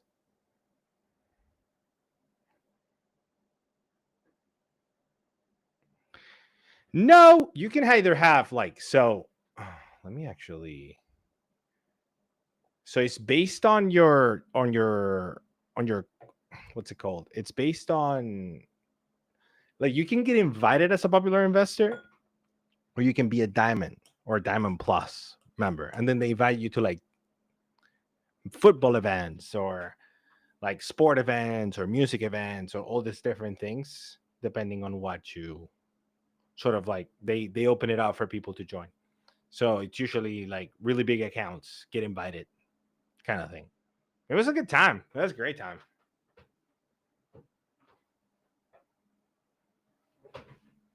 You know, I stole a bunch of stuff. Every time I go to eToro, I steal a bunch of stuff. I wanted to steal the mic head. Sam, you ever watch this? I want your mic head, and I'm going to try to steal it next time I meet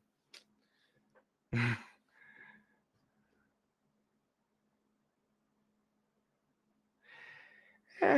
Maybe. So far, I mean, like, there's a bunch of different perks. So it's really nice. Like, if you use eToro and you're kind of happy, then it's very good. Nice.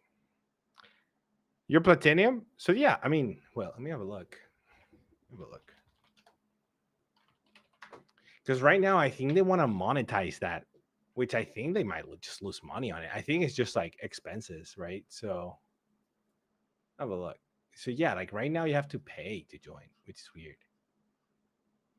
But like, sure, you're platinum, but if you can get to diamond, is when they invite you to things. So yeah, it's like invitation to diamond member events so that's from the diamond member events. They tend to be really good. And then the popular investor program has the meeting, the popular investor summit, and that's really good. Like that's worth it because you meet people that are interested in doing the same thing as I do. That's how I met Dimitris, Mimi, Akeem, Timothy, all of them, right? Man, I never got mine. And I'm kind of pissed. They were like, yeah, you go. I didn't get it. I never got my thing. This could be eToro branding. I got the towel. Too, but I thought that the towel was for the summit.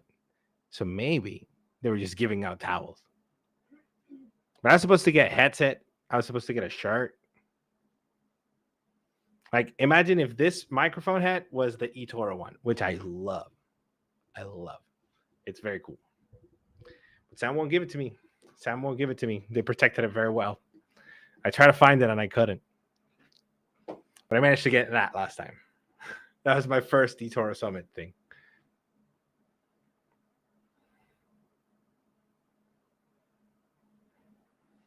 Yeah. I say if you can join it, it's a no-brainer. Yo, does it sound better? It should be better, no?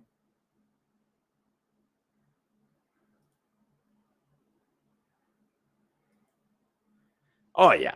Like, I ordered mine a while back. I got the diamond card, too. Which this is not the diamond card, but...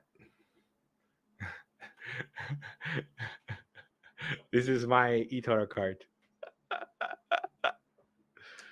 Lols. My brother gifted me the Charizard to put on top of it. So I just go around paying with the Charizard. It's pretty cool.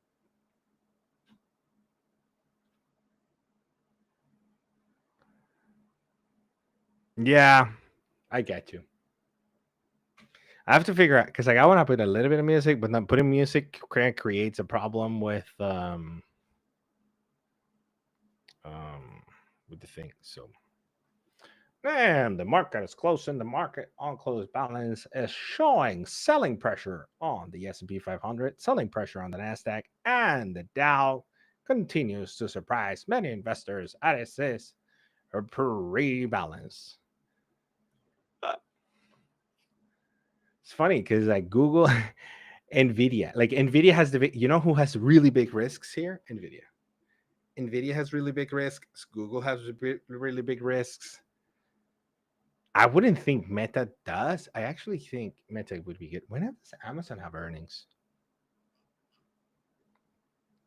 I'll check out the VOD. I just have to mess around. The thing is, just like usually I have so OBS, which is the thing that I normally use. And if I knew I was going to be alone, I would have just used OBS. I can control the volumes and I can play around with them. But on Riverside, I can't, which sucks. Yeah.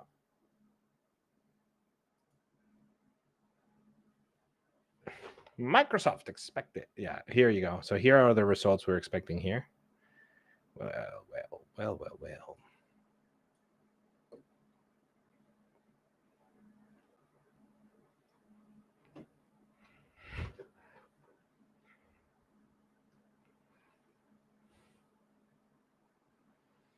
Today is a great day to be an investor. Like you have to, you have no idea. Like if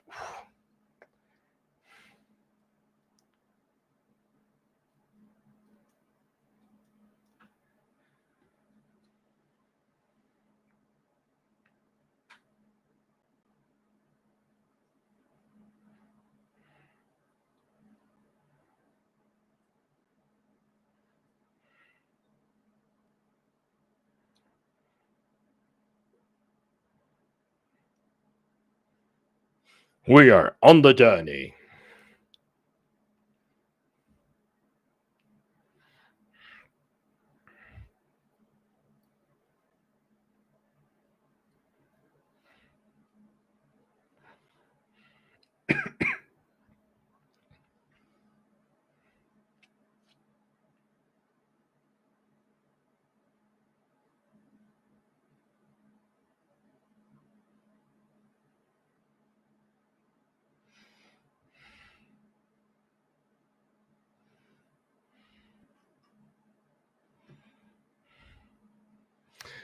Get ready, everybody. So these are the numbers. Microsoft, $3.92 with 80 billion in revenue. Meta, $8.19. But then we are looking for deeper. So this was last time. So if we go here and we go SFT earnings. Problem is Microsoft. We're going fast enough, but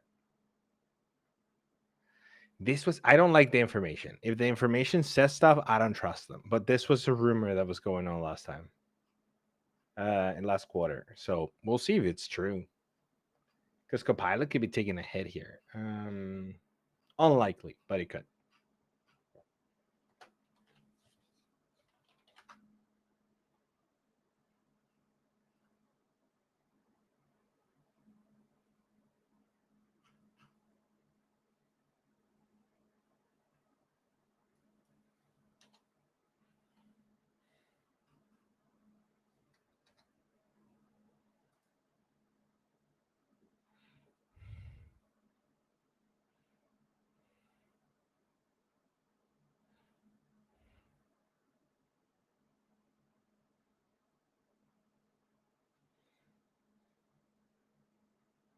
Denmark, Greenland, and the U.S.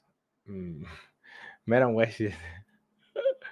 It's so crazy. Yo, did I call the freaking Greenland thing or did I call the freaking Greenland thing?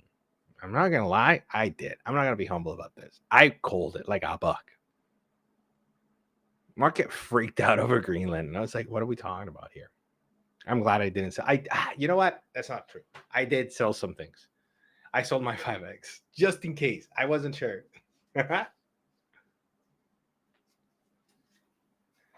486. Who gave you this target you speak of?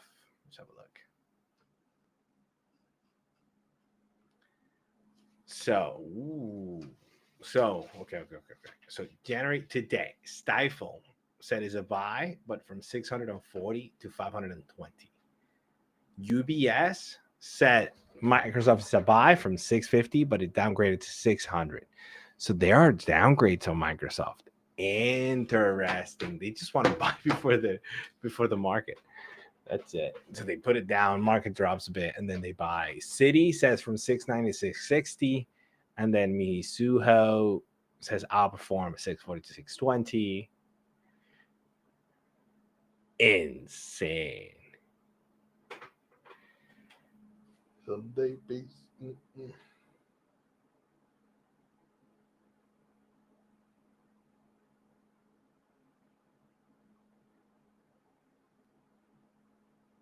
All right.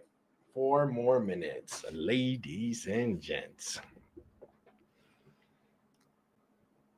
In today's latest episode of The Market,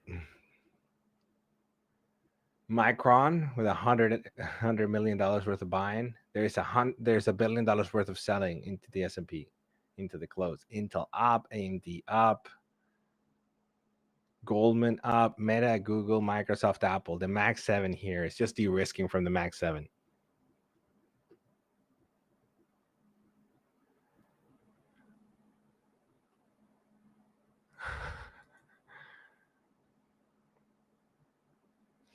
I wonder where it's going to open it. Let me have a look.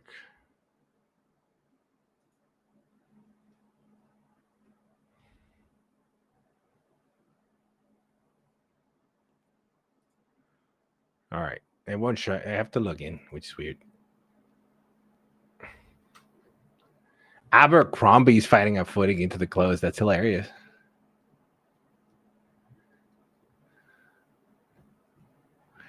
Two minutes until Microsoft earnings. By the way, I'm just gonna do the earnings, and you guys have to read up on the friggin' news, or wait for tomorrow until I give you. I'll probably see, but I'm not gonna stay on the call because they're so boring. Like, it's just gonna be Asher. So usually they're pretty good on giving you all the data here with this. I'll read it out loud when I can. Actually, we should be able to share something else. I'm going to share here, and I'm going to share a tab with audio. Let's do that. Let's try this out. All right, ladies and gents.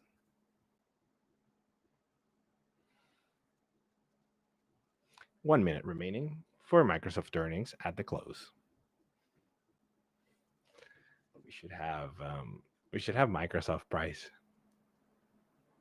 1 minute going out to get Microsoft earnings. Can you hear the bot? Not the bot. He's not a bot. He's an actual guy reading this stuff, by the way. I think. Because they change him. This is like...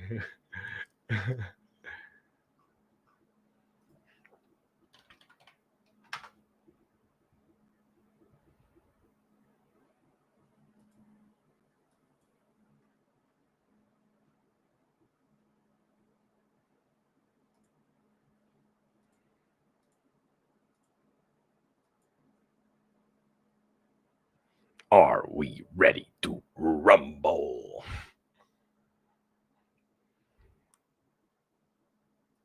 Good. All right.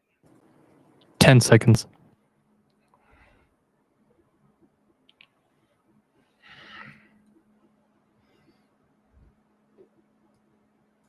Selling into the close.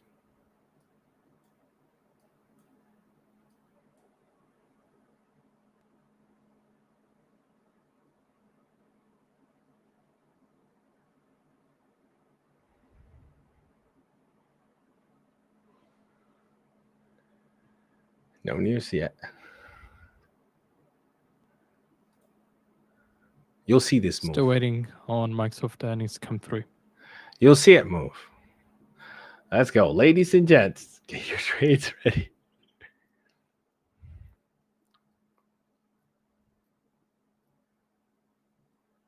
Ooh. Bots are selling. EPS of $5.16, $5.16. That's a beat on the estimate of $3.92. Revenue, $81.27 billion. It's a massive beat. $80.31 billion. Second quarter intelligent cloud revenue, $32.91 billion. A beat on the estimate of $32.39 billion. Second quarter Azure and other cloud revenue, excluding FX, plus 38%, in line with the expectation of 38%. Meta data coming through now with an EPS of $8. So fourth quarter EPS of $8.88 compared to the year-on-year of $8.02, and that's a beat on the estimate of $8.19. Revenue of $59.89 billion, a beat on the estimate of $58.42 billion. And Meta sees first quarter revenue between $53.5 billion to $56.5 billion. Estimate was $51.27 billion. Just keeping an eye on the S&P 500 here. Just seeing Yeah, it's a real boy. Did see a little bit of movement towards the downside just before the earnings came through from Microsoft. Going back to Meta earnings, fourth quarter Reality Labs revenue $955 million, a miss on the estimate of $962.7 million. Family of apps operating income of $30.77 billion, a beat on the estimate of $30 billion.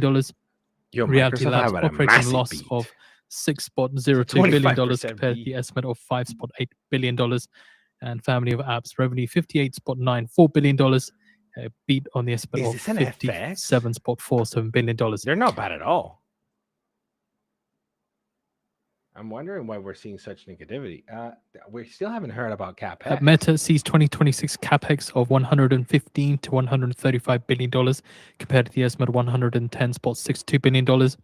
Microsoft says that commercial remaining performance obligation is $625 billion. Meta sees total 2026 total expenses between $162 billion to $169 billion. The estimate was $151 billion. So again, Microsoft beating its EPS estimate of $3.92, come in at $5.16. Revenue was a beat as well at $81.27 billion compared to the estimate of $80.31 billion. Oh, So seeing Meta shares falling 3% as 2026 capex forecast exceeds estimate. They're getting punished for spending money still. Wow. Yep. Yup. What's the problem here? Tesla earnings come through now. Adjusted EPS of 50 cents. That's a beat on the estimate of 45 cents. Meta beat. This is a massive drop for Microsoft. Holy smokes. Vea. Que iba a sacar a Nico y tal, pero. This is a buying opportunity. Why is this so bad? It's waiting for more data to come through now from Tesla. Also, just keep an eye on Microsoft shares sinking 8.1% after reporting second quarter earnings.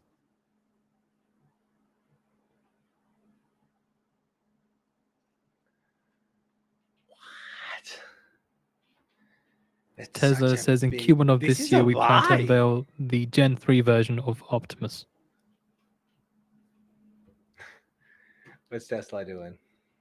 Meta's first quarter revenue view assumes FX of around 4% tailwind to year-on-year revenue growth.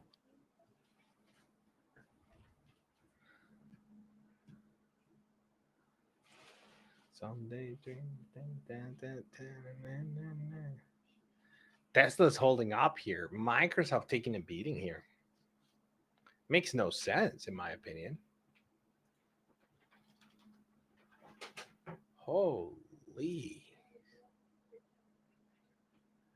I don't have that much Microsoft, but I'm surprised at how this is acting.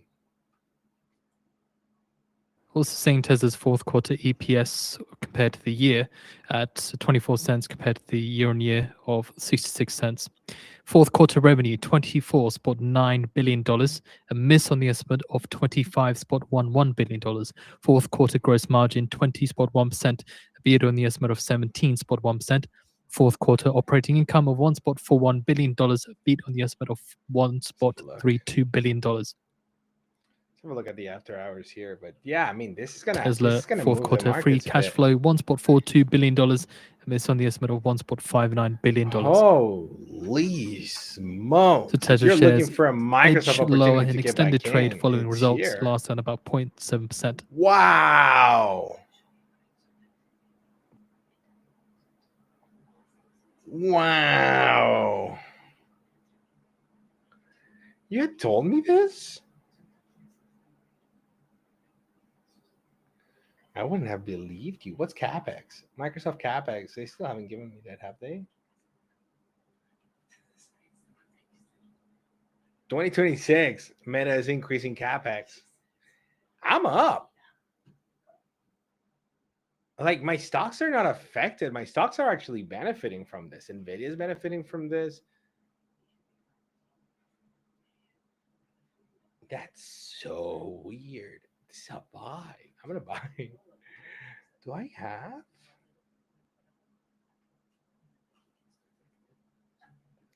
That's such a big hit. Microsoft says that 365 commercial seats grew 6%. Yeah, and because they're 45% of commercial put RPO out the driven by third OpenAI Optimus commitments. third variant or whatever. And commercial remaining performance obligation, as said earlier, $625 billion. Microsoft just deleted like that's a lot. Seeing Meta shares turn positive after falling as much as 4.7%. Meta is turning around too. Check this out. So I have this guy speaking on my ear all day. It's like no matter what I'm doing, I'm washing dishes. I have this guy because he might just tell me something. I'm so baffled. Like, what happened in Microsoft that's causing? Meta sees fiscal year 2026 operating above fiscal year 2025 operating income.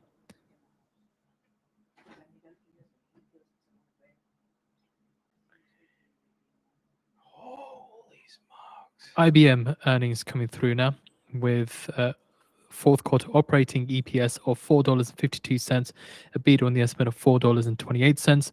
Revenue, $19.69 billion, a beat on the estimate of $19.21 billion. They see fiscal year revenue at constant FX above plus 5%, beat on the estimate of plus 4.12%. Fourth quarter software revenue, $9.03 billion, a beat on the estimate of $8.82 billion. Free cash flow, $7.55 billion, a beat on the estimate of $6.85 billion. Fourth quarter consulting revenue, $5.35 billion, a miss on the estimate of $5.38 billion. IBM sees fiscal year free cash flow to increase about $1 billion year on year. But even IBM is up. That's crazy talk.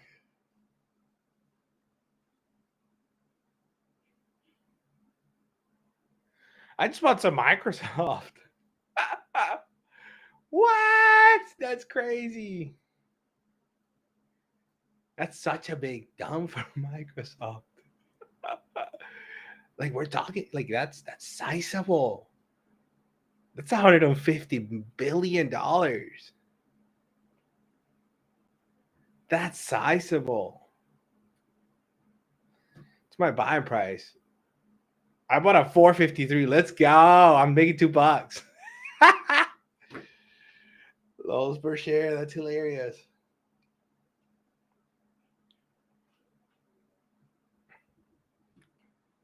Holy, this is a nuts beat. What am I missing?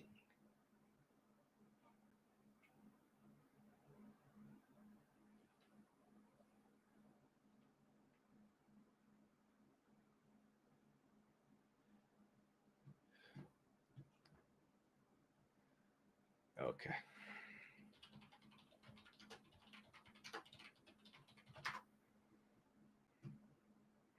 I'm super bullish.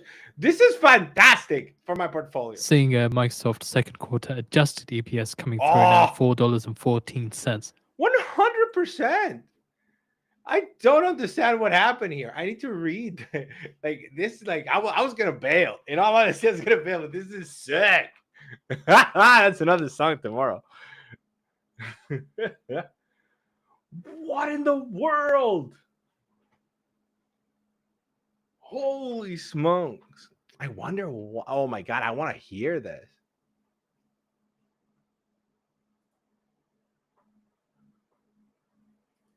What in the world? So, again, with Microsoft, second quarter just DPS $4.14 compared to the estimate of $3.97. Tesla is to invest $2 billion to buy Series E preferred shares of XAI. All right, constant currency. The current, you know what it might be? It might be the currency. Microsoft Cloud gross margin percentage fell year on year to 67%. And like the biggest drop of the dollar has just come in. So it's like this could even go higher. What?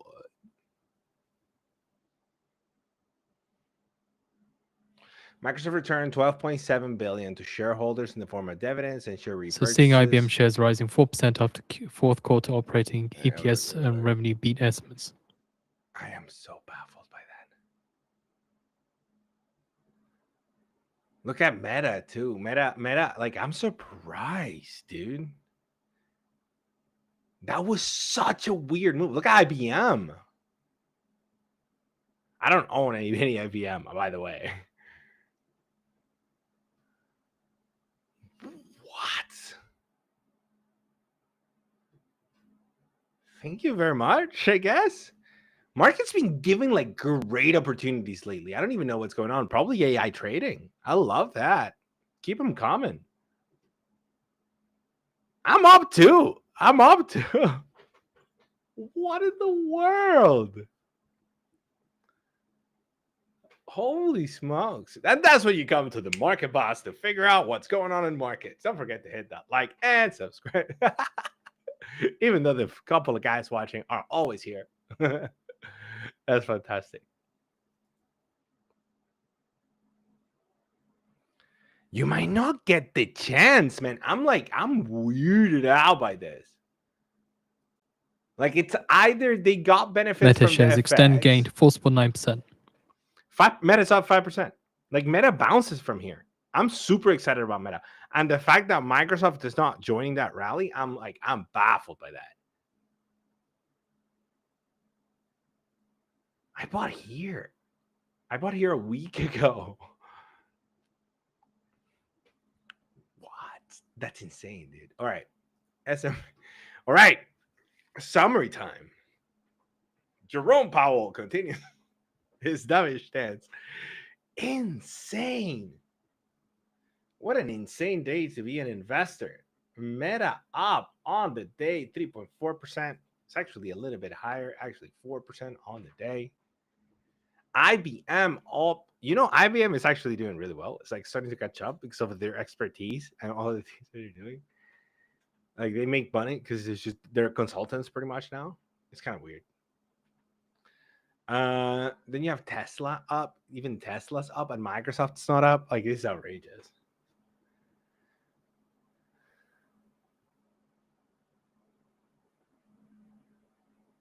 ServiceNow. Did they have earnings today? I think they did.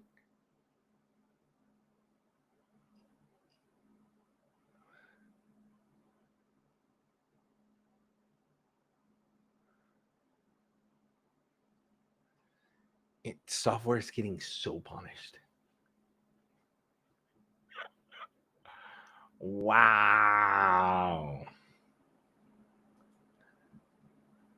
Wow. Whoopa! Whoopa! You see, that's why I don't like showing my stuff. You guys know my eToro.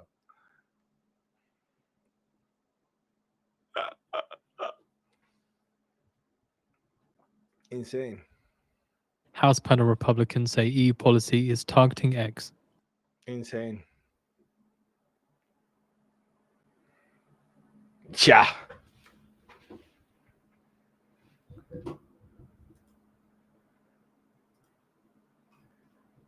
Holy smokes, guys.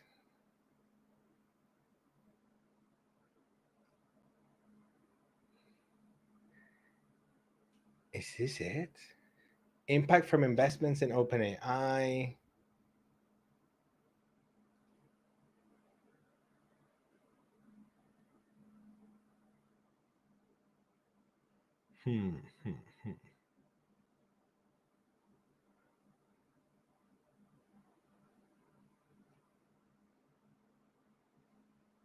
They're not talking about CapEx here, business outlook. So, okay. You know what it might be? The fact that they're not announcing here, they're announcing in the call. So this might recover by the call. This was a massive beat, man. This was a massive beat. In all honesty,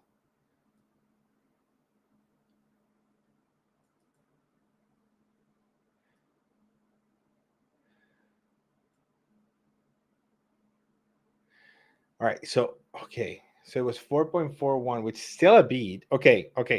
So the majority of the wins from Microsoft are from currency issues, like the currency, the US dollar devaluation has made it go up substantially, almost $1. So it's almost 25%. That's insane. That's pretty crazy. So maybe that's why we saw a little bit, but it's still good. It's still a good beat. Insane. Best alone.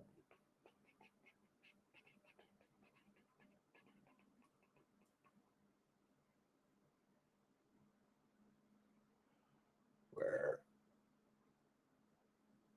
Oh, look. Let me update.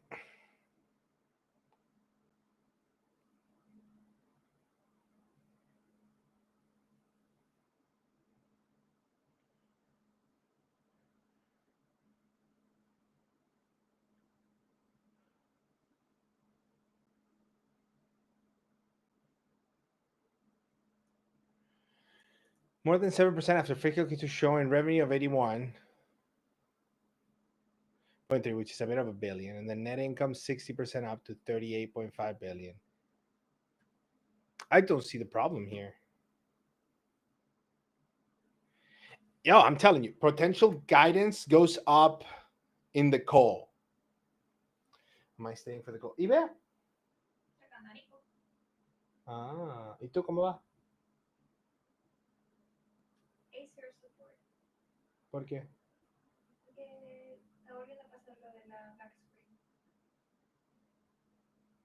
¿Y no lo puedes devolver?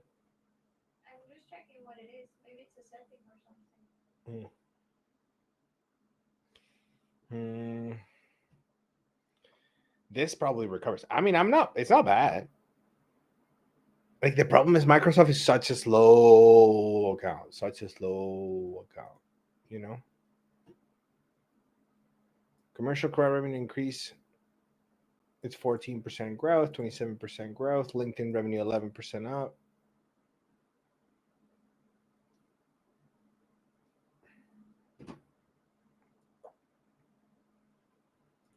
Pretty insane. I'm not gonna lie. Pretty insane.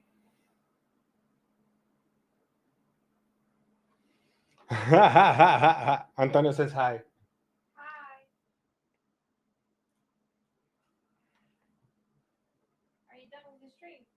Huh? Are you done with the stream? Come on. Are you done with the stream? No, not yet. ¿Por qué?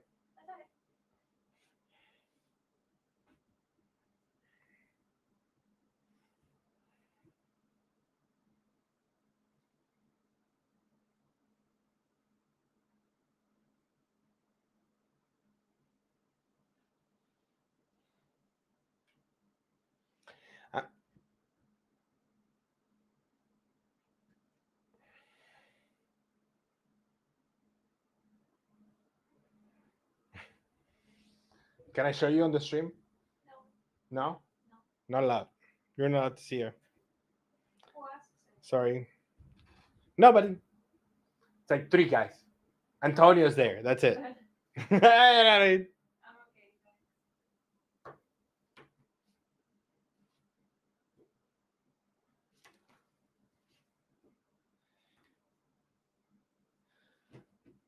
But this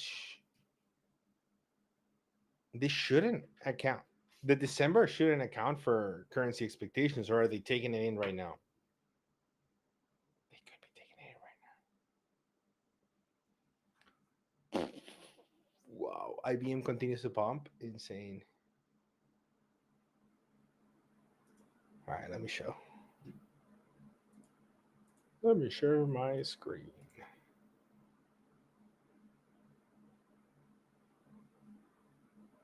I will share that. I'll share that. I'll share that message.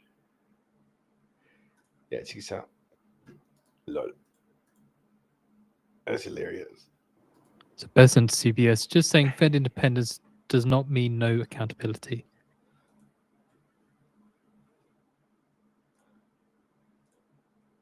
Look at that. That's insane. If you asked me the calculated people have figured that out, I wouldn't have to be like, yeah. You know who I'm going to bet money on? That's hilarious.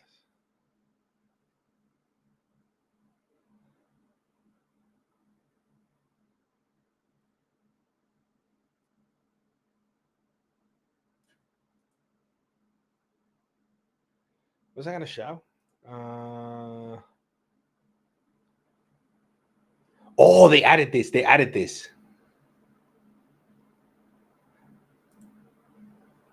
This is very cool. Yeah, I know. I'll show. IBM is 9% from the 52-week high, which is very cool. And look at Oracle. Ooh, that's so cool. I love Finbase. Not sponsored. I'm just a fan. By the way.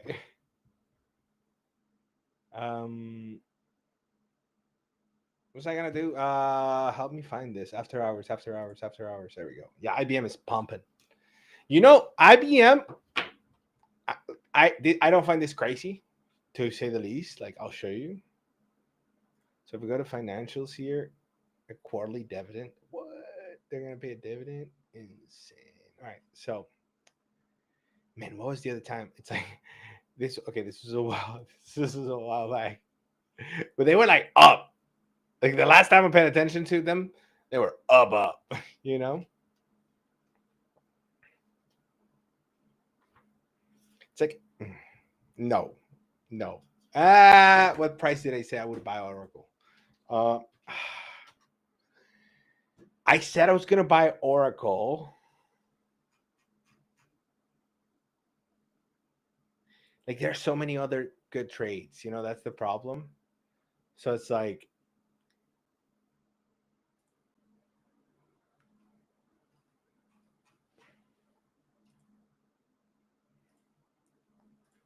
so if you go to stock detail, you can figure it out. So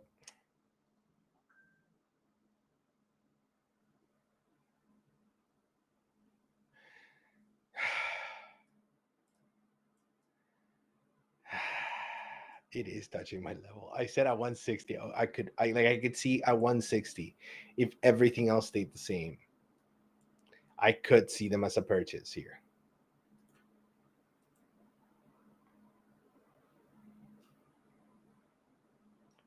A 160. Right now they're sitting at 172. Like, they're the closest they've been for a while.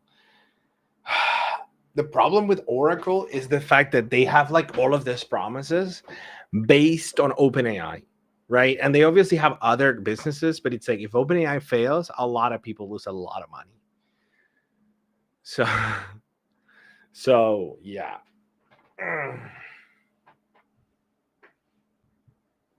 It's a great day to be an NVIDIA investor, Micron investor, Intel investor, Fluence investor, Meta investor.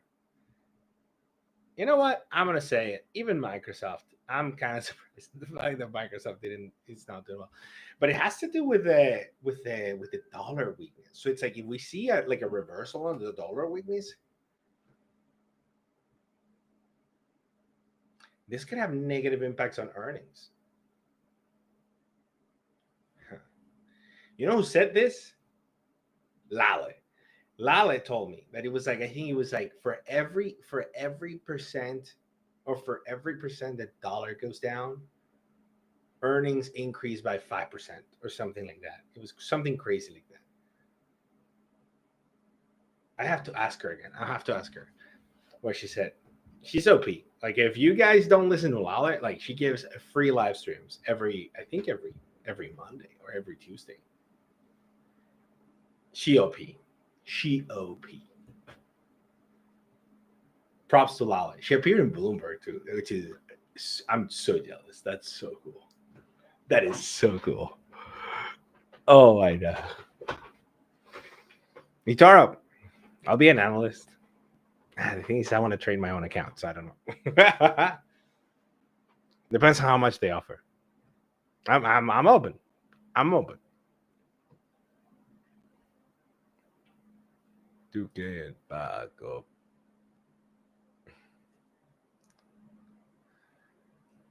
Oh, I think they recover. I think this recovers. Man. It makes absolutely no freaking sense. That's such a big beat.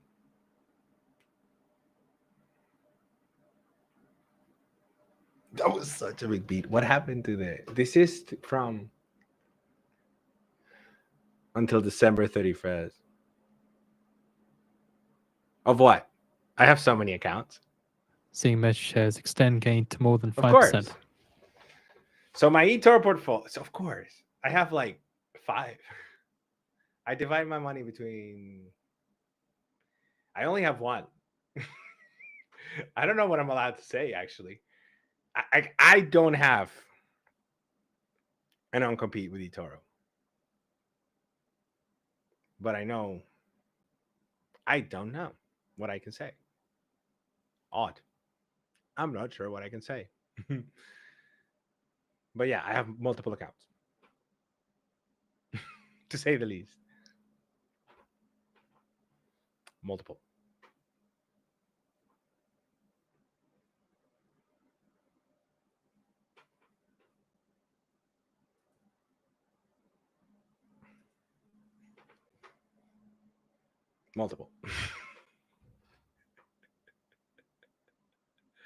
I'm not sure. I know I can, but I don't know if the channel can. You know what I mean? So no, I only have my eToro account.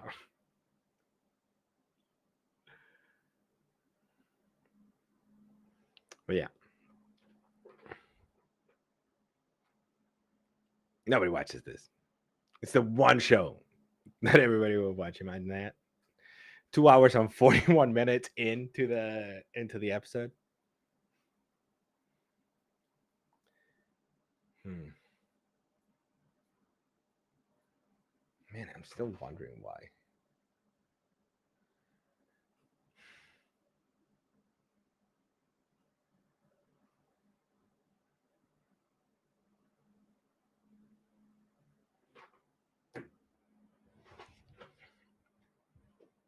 Yeah. I live in Scotland, Graham.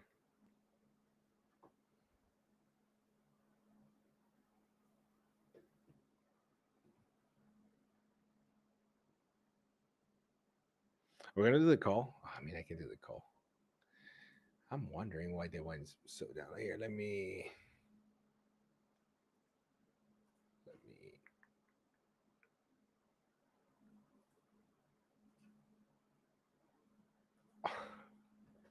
You can download the press release on Word. That's hilarious. Ay, verga. That's so good.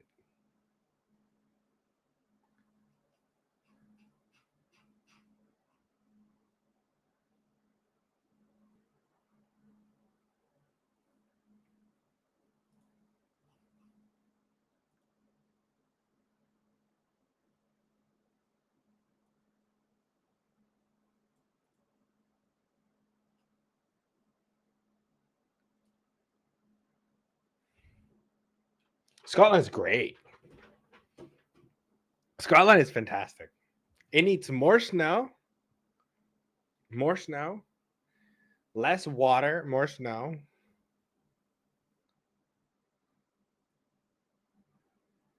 It's pretty good. Nah, it's not like it's not that common, but they do. Like, it's pretty badass. I'm not gonna lie, it's pretty badass.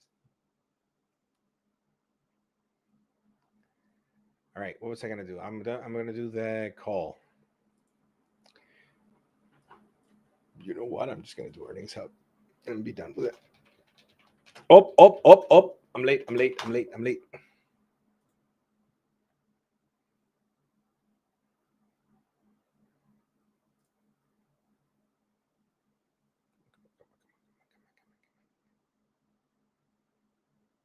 Yep. Nothing. You know they're super expensive. Like those, like the kilts, they're super expensive, dude. You buy me a kilt, I'll wear it. Like for sure. I'm probably gonna buy myself one before I leave here. 100%. They're badass. Like you get them with your like family seal and stuff. Wow, that's just so big, dude. All right, Danny, this ain't loading for some reason. I wouldn't be surprised if they're getting like jammed, actually.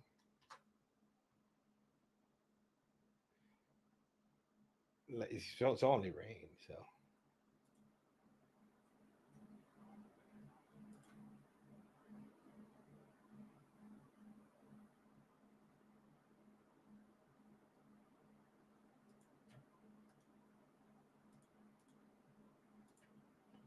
Oh wow, it's literally not loading.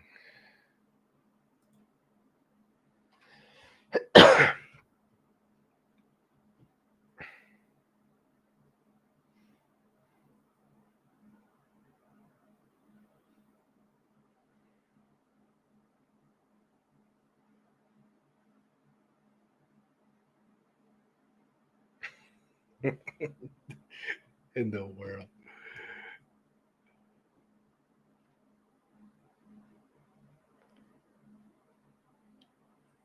I mean, all of AI is pumping. It is not charging. It is literally not charging.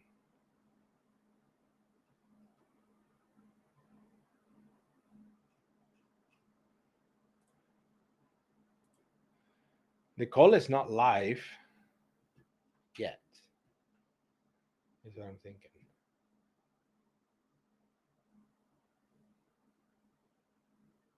Oh, it's in an hour?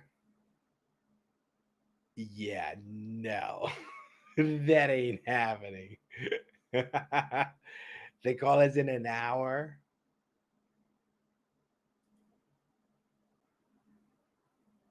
Why is the call in an hour? Insane. Yeah, it's pretty crazy. It wasn't loading. Are you okay? I will be.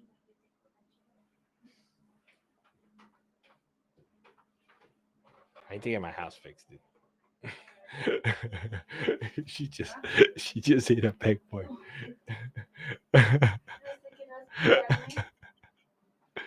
Yo pensé que me iba a dejar porque me bajó en el carro. ¿Quién? Ross. Y me vas a esperar para ir otra vez arriba. Y me dice, nope. Y yo vengo y digo, pero ¿por qué no? Divorce. And then I was like, come on, let's go on a walk. That's my sister. I don't need permission to show. I just show because she's my sister. Yeah. And then he's like, nope, not at all. I was like, come on. So I'm not gonna take you. What a keep day. going. I was like, and then he took me down, and I was going up, and he called me. Like Microsoft is His sister, bored. like, Microsoft is "We're like home Apple. now." And then I was like, no, I'm not on my way home. And I kept walking. Nico like, he wasn't shot yet. I was like, okay, yeah. And then he's like, because the cats are all cuddled up, so if you're bringing him home, then maybe it might be hard and whatnot. And I'm like, I know, but you know, he's like part of the family too, like because part of the family. And he's like, I know, but you know, like the cats, they might scratch him and whatnot. And I'm okay, and I'm walking back into like the garden area there for him to take a shit. And then I see Ross's car, and I'm like, and then I go like, and then I go like that for him to put his like window down, and I go like, how you doing? Hello. Do you come here often? I would visit. Yeah, he lied. Did you hear my song?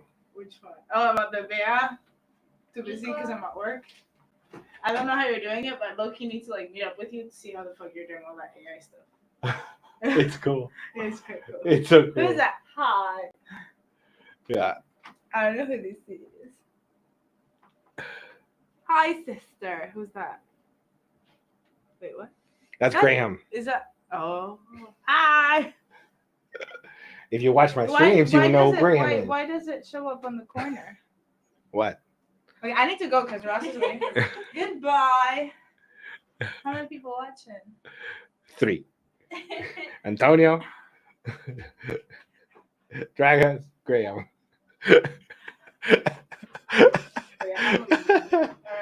Ay, verga, it's so good. Ay, my God. My Doris. Ciao. Peace. Peace. Bye. So when are you leaving? Saturday. Ugh. At 6 a.m. We'll be at the airport. Is Russ going with you? Rose needs to work and has to take care of the cats. We have cats. Yeah. Well, you don't. You got excuses. Graham, you're fine. No, that's me. Oh, that was you. Okay, I thought It's you all read the the screen and then I was just there like, Graham. I don't know. I don't know what it is.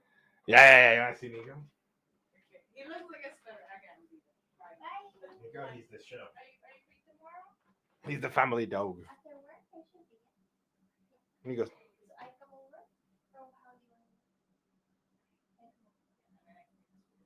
me, I don't lie. I don't like lying. I really don't. I can spice the truth, but I don't lie.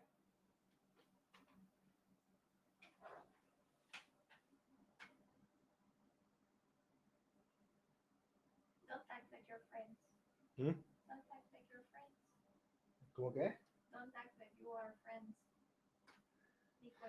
Yeah. You're not. He just went out. It's hot in here. It's Latin America. Yeah, Nico, don't jump. Don't jump. Don't jump. Don't jump.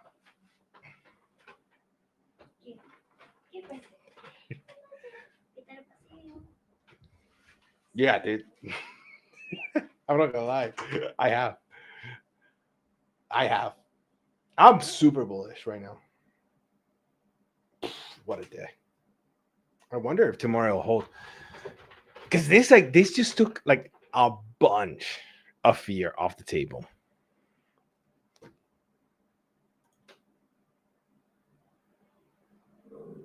Arr. Nico.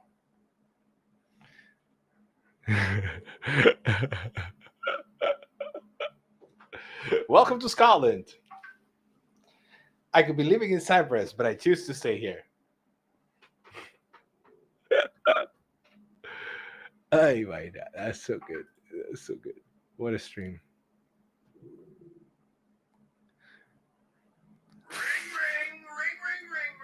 And I do the best ringing button. Yeah.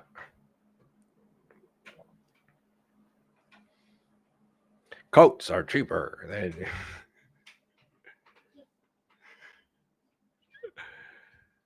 Oh man. Okay, it's gonna be so late. We might just speak about it tomorrow. You know who's up still? SanDisk. Let's have a look at market reaction. Let's do an overview. And then I'm gonna cut it and then I'm gonna post it.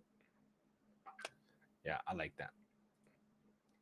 Check this out by market cap. Bam, bam, bam.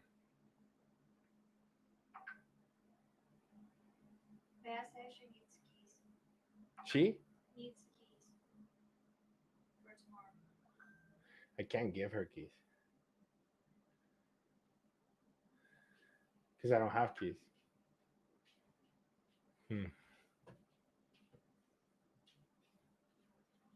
Can you take Nico? Can you take him out? But you need to give me the keys then. Come on. You need to give me the keys then. Yeah. Yeah, I can leave you with the keys again. Yeah. I need more keys for my house. I should have gotten them from my parents. ¿Tú tienes la llave de mi casa? En mi casa. Oh. Nice. They are safe inside there. All right. Let's do a little summary here. Just because. All right, so let me get on the right screen here. S&P 500 after hours performance.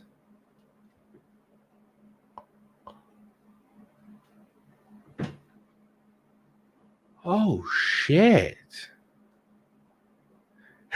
It's because everything is moving to the Max 7.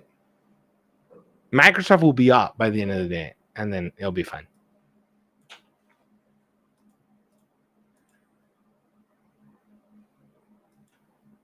And I'm back. So here's a little summary for everybody watching and everybody at home that didn't get a chance. The Federal Reserve was a nothing burger. Interest rates stayed the same, but there's going to be a little bit more liquidity coming into the markets as the Fed starts buying up to 3-year treasuries, which is very interesting. It's very interesting. So we are seeing a dovish Fed that is increasing liquidity into the markets. Earnings for the big Mac 7, or at least the start of the Mac 7, was actually fantastic. Microsoft had a massive beat, mostly because of Forex exchange values, which accounted for $1. But they had a massive, massive beat of. You see, so if you discount the dollar and the FX, it was $4.14. That's why it wasn't that crazy. So it was a 7% beat, which is still good for Microsoft because we're still waiting, right? Microsoft is a late stage player, but they're saying that 2026 is going to be a big year for the cloud. We are likely to see. So you see, like the big number, the headline number was bigger than expected. So that was the big problem there, but it's still very good. Meta is up 9% after earnings. And this was impressive. I'm not going to lie. Suck is speaking in the call right now, and people seem to be liking it. He had an 8% beat on earnings per share and 2.34% beat on revenue. CapEx massively increasing. They were expecting to spend 110. That is going to 115 to 130. Insane CapEx potential here. Tesla up. I mean, at this point, Elon just promised more stuff. I'm not even going to go deeper into that. And then IBM, quite a surprise here, going up 8%. So we are seeing the AI trade alive and well.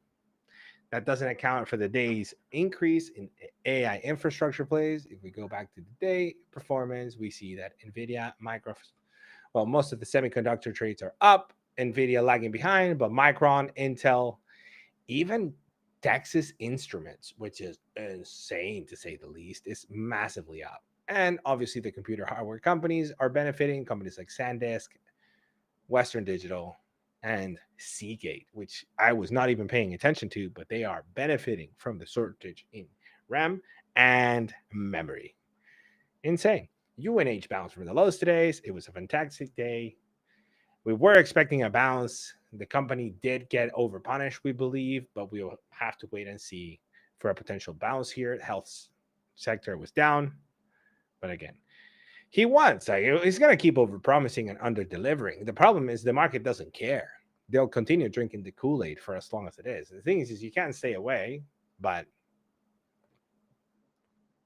that's the problem there. What am I waiting for here? Watch from 10 seconds.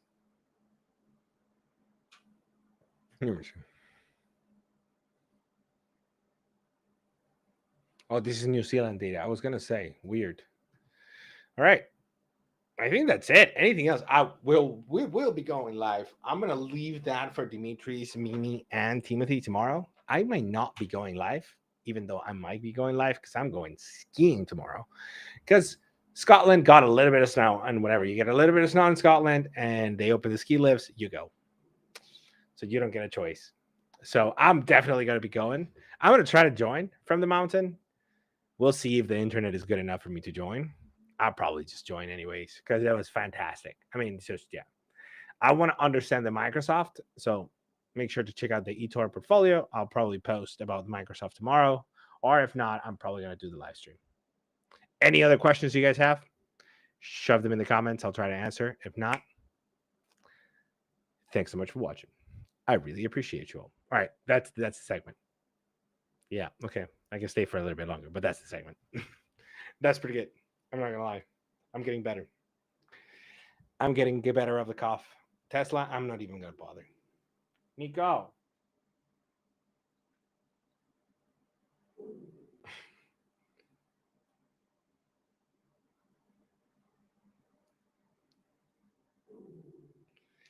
Dude, look, I want a castle.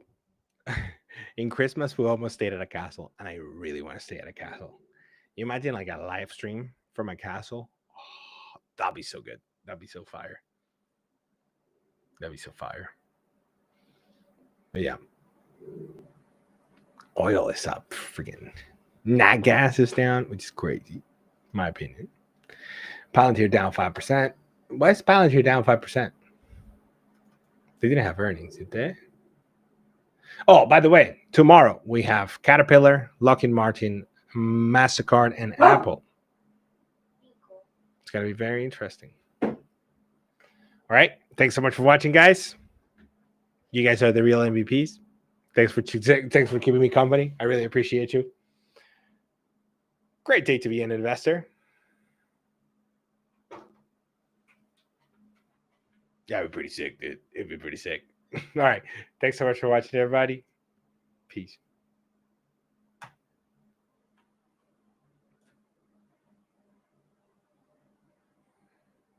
Yeah, I'm game. I'm game. Gases are nice. I'm not gonna lie. All right. Thanks so much for watching, everybody. Peace. Freaking Microsoft, I swear. I swear. All right. Bye. Bye. Bye. Insane. Good.